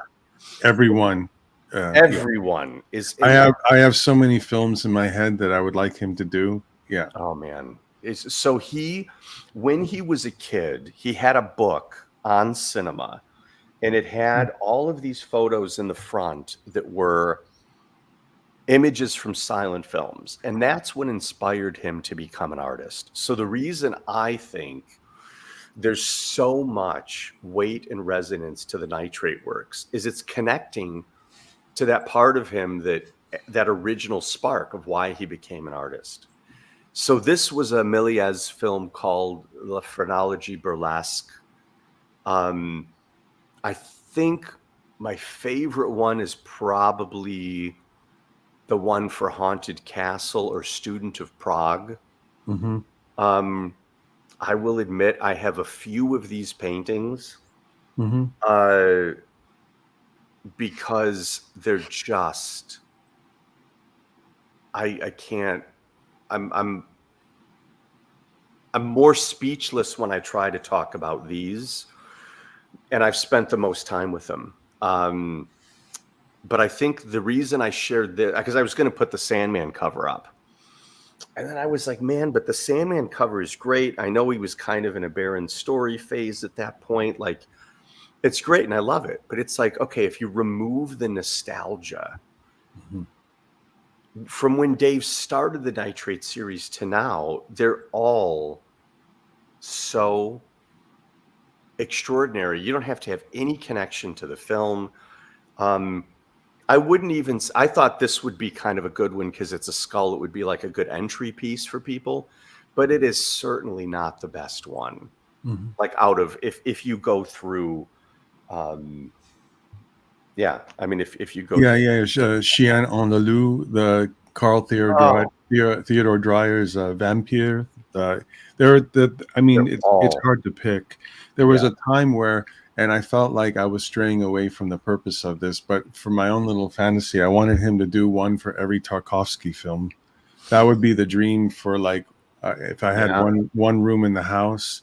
Yeah. Because that's what Tarkovsky represents in the limited number of feature films that he made and how different each one of them is. I wanted Dave to do one of each, but we can dream. Make some money one day. He would nail it. But so the Nitrate series is, so the reason that I put Dave at the end is because I really, I think he's, there's probably different minutes of different days that you feel differently because this is such a bold statement. But I think, all things considered, that I would feel comfortable making the statement that Dave McKean is my favorite artist. And he's just been such an extraordinary joy, not just as a human being, but even for the things that I've worked with him on. He's so smart and he's so kind. And the fact that he's wired that way and that these works come out is just another one of those bells that I just, I can't help but ring it. Like, it's just, if anyone that knows his work on the Sandman covers or Hellblazer or any of that, or even if you're just, Violent Cases or tangentially aware, oh my God, please look at the Nitrate works. And the worst part of it, this is going to kill you guys. He's the worst represented on books in the internet, because there were pictures that I was looking at of like installations that he had done in galleries and things like that. And it's all like, each thing is like, that's the best I've seen that done. Motherfucker, that's the best I've seen that done. There's one thing that he did where it was like, there was a window with a landscape and it was like the Rye Coast, I think was this one. And I don't think it's in the book for it, but he did a thing where it was painted on the window and there was an outline of a deer. And it was like some James Jean installation level thing. And it's like, no one's ever seen this. So it's almost like the stuff that you don't even see is still better than, and so I wish that, I like that. I just like that he likes birds. He does. A lot, yeah. Bird watcher. My girlfriend and I are bird watchers too, so I enjoy those photos too. You know, he didn't know me from Adam really, other than through some friends, and he contributed to the Tome 1 anthology back in 2012-13 as a featured artist. Was extremely complimentary about the first edition, even though it had no right to be, and put it together with, you know, bullshit and duct tape but volume 2 I actually cared about, and he again came back in volume 2 and he created new works for it. He didn't recycle stuff. He didn't just throw me some things. He went to, I think he went to Scotland and met with Steve Severin from Susie and the Banshees and did a long interview and had someone transcribe it and send me the transcription. Wow. When I was going to do all of that work, it was obscene. It was almost embarrassing, the generosity from him. Yeah. So I thank him for that too. Yeah. He's one of the most like professional and organized people that I've met. And then again, beyond that, just again, not if I didn't know him, like any of that stuff, just seeing those nitrate paintings in person, and they're dimensional, like they're masks glued to the front and they're so 3D. And I think that my only sadness surrounding his work is just that I don't believe that it's possible for anyone to really understand. I don't think I understand how good he is, because I'm seeing these photographs of installations, or one of the favorite paintings that I have is The Student of Prague, and there's a clay mask glued to the front of it. So when you're seeing it in person, again, it's like fuck you level immersive artwork, and not like in a kitschy way. Like fully developed, like he's not copying anything at this point. It's all him. And it's like, but no one will ever understand that. And a lot of line art, a lot of comic art functions just as beautifully printed as it does in person, because it's made for that. And Dave is one of those people that it's just so much more. Dave just sent a message and he said, ask Tom if he owns any Baron Story art. You know, I don't. I have a Baron Story drawing on a guitar though. So I'll help you out there too. We'll talk.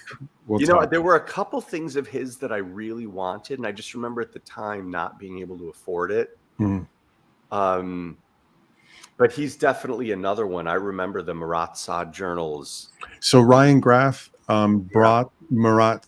He brought the art to San Diego Comic-Con, the cover and interiors. I've never seen them in person. I was shocked. I haven't seen Ryan. Cover sold right away. Yeah. I haven't seen Ryan in 15 years maybe. Yeah, but but he has a lot of I used to love seeing him at Comic-Con. He and I were both, Alan Spiegel. Yeah. Dan, you caught that. Yes, you caught that. Correct. Uh-oh. Guys, we are 13 minutes past when the world would end if we reached.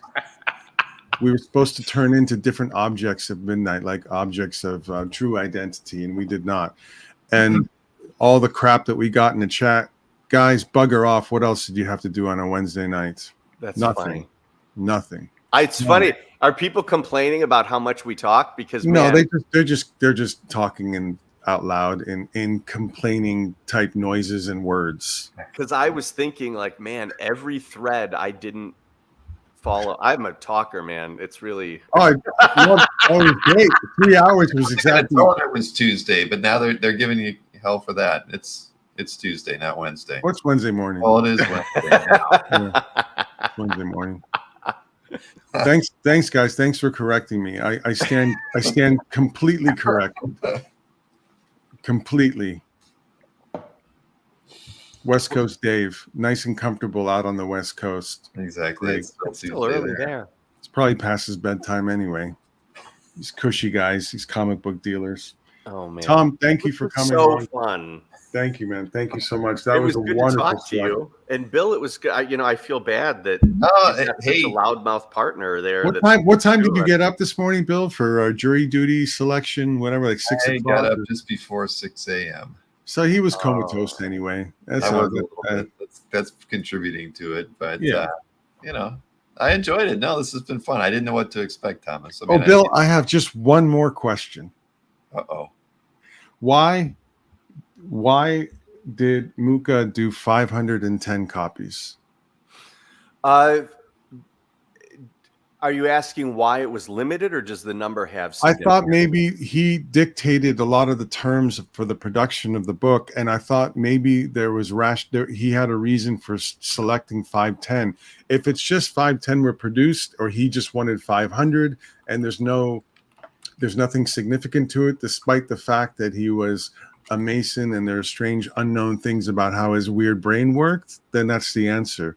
It made me wonder. There's no numerological significance. Yeah. It was a very common thing to do 510, 1025, like to do those small additions. The only thing that's really significant about it was just that it's the only thing that I'm aware of where they destroyed the plates.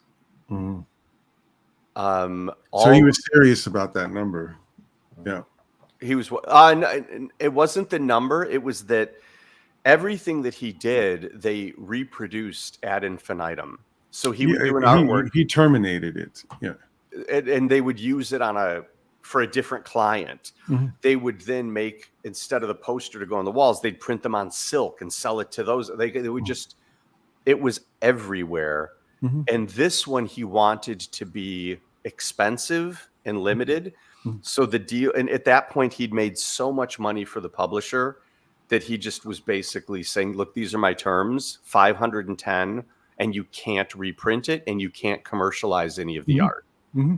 So for a long time, that was why if you saw it mentioned in a book, they would never have a picture because it was such a rare thing. Everybody talked about it. He would call it his masterpiece. The Slav epic was his masterwork of painting, and this was his illustrative masterpiece, and nobody had ever seen it. Are they still available, Tom, or no? This beautiful book. I don't believe they are. You have the trade edition now, then? I think those are gone too. There might, if there's any left, it's less than like 20. Okay, so it's not even worth advertising this, or are you going to reprint it and break Mucha's rules? Come on, man. We're going to reprint. We actually are going to do another Kickstarter in, I think, at the end of this month. I lied, Bill. Believe it or not, another question. Why Tauschen didn't call you to do this? It seems like this is right up their alley, that they would want to print this and go. I'm not saying you'd want to, but I would think that they would be interested in this. The place where I deviate from them is in source material quality. There are images in that book that museums went and rephotographed the artwork to be able to give me. I remember like one of the William Blake pieces where they thanks, Kat, where they sent me the highest resolution they had. And I was like, guys, I really do need it bigger. And they were like, how big is this book that you're making? And I told them, I'm like, look, it's 12 by 16. I want to do this as a 2-page spread. And so luckily, when you're dealing with institutions, they'll be super helpful. But a lot of the stuff that Tauschen does, I used to really, really love. The reason I've fallen a little bit out of love with it is because now I'm really aware at how extremely affordably they're making their decisions.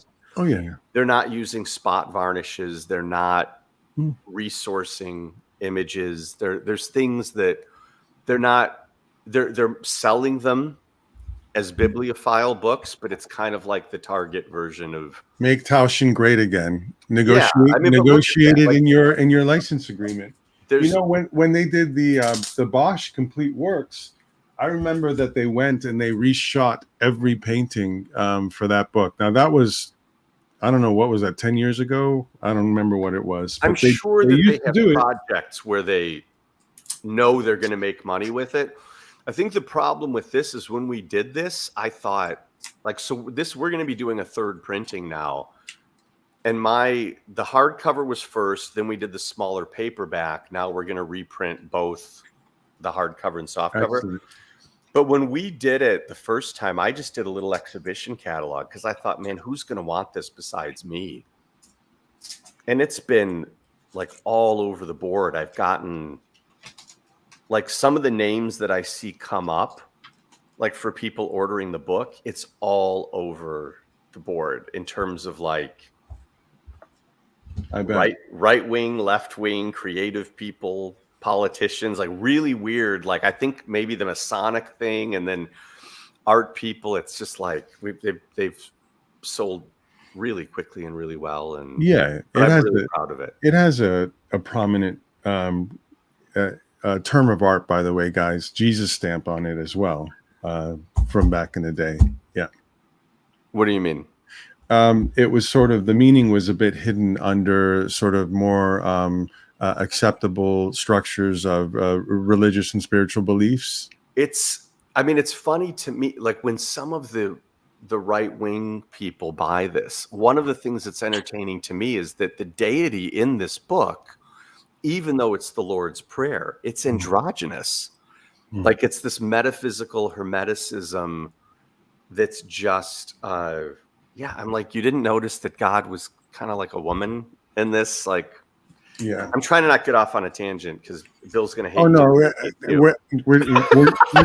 we're messing with Bill. That's all. Only a little bit. But yeah, it's we have a few books left, and yeah, I'm super proud of the Le Pater book. And yes. And if you like the creepy stuff, the one that we have up now, the Beautiful Macabre one, is probably like a really good second place one. Where can the folks find you on the internet? Let's end it with that. I'm bad on the internet. Well, Kickstarter account is under Century Guild. Yes. Century Guild. I think everything, our book stuff is all under Century Guild, but if you just look up Thomas Negovan, like on social media. Yeah, not Tom. Tom brings up a different Chicago guy. Yeah. A newscaster. Yeah. Yeah. Yeah. But that's, Thomas Negovan is an easy person to find, but I very rarely log in. So replies are infrequent. And you have a salon video series from time to time. We do them the first Thursday of every month. I really miss having the gallery because we'd have people come to these exhibitions, and invariably at the end of the night, you would have, really fascinating creative people and people that were maybe interested just, as aficionados or whatever. But I really miss that, and I feel like that's kind of part of the service. And I'm so fortunate now with the publishing and film that I don't have to go clock in at a gallery. So we do that, and it's mostly just kind of an open Q&A thing where I that's how I've gotten so good at rambling, is I literally have to just talk for an hour and fill the time. So but a lot of advice for artists and gallery experience. And I want to thank number one Marvel fan and Jerry and Marcus and even Dan, who showed up, I think a little later, for hanging out for 3.5 hours against your will. What's the longest you guys have had? Probably 3 hours and 23 minutes and 39 seconds. Bill and I just passed 3 hours because we passed midnight, and it turned to CAF's 20th anniversary when he did this interview for me. So that was just 3 hours and a few minutes. Mm-hmm. So yes, we're breaking records. That's true. Right.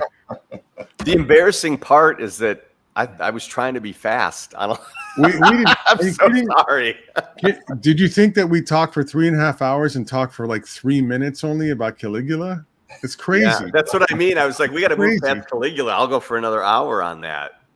That's crazy. Because that's a whole other thing. All right, guys, I'm hanging up. I'll see you guys later. Yeah. Bye-bye.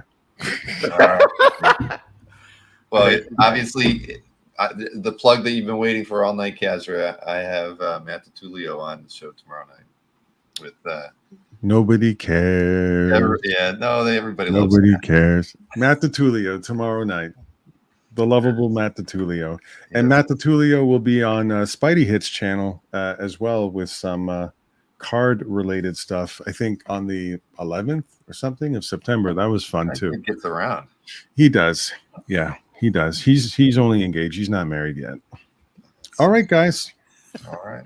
Stay on, Thank you, Tom. Thomas. We'll say bye to you. And Bill will cut everybody.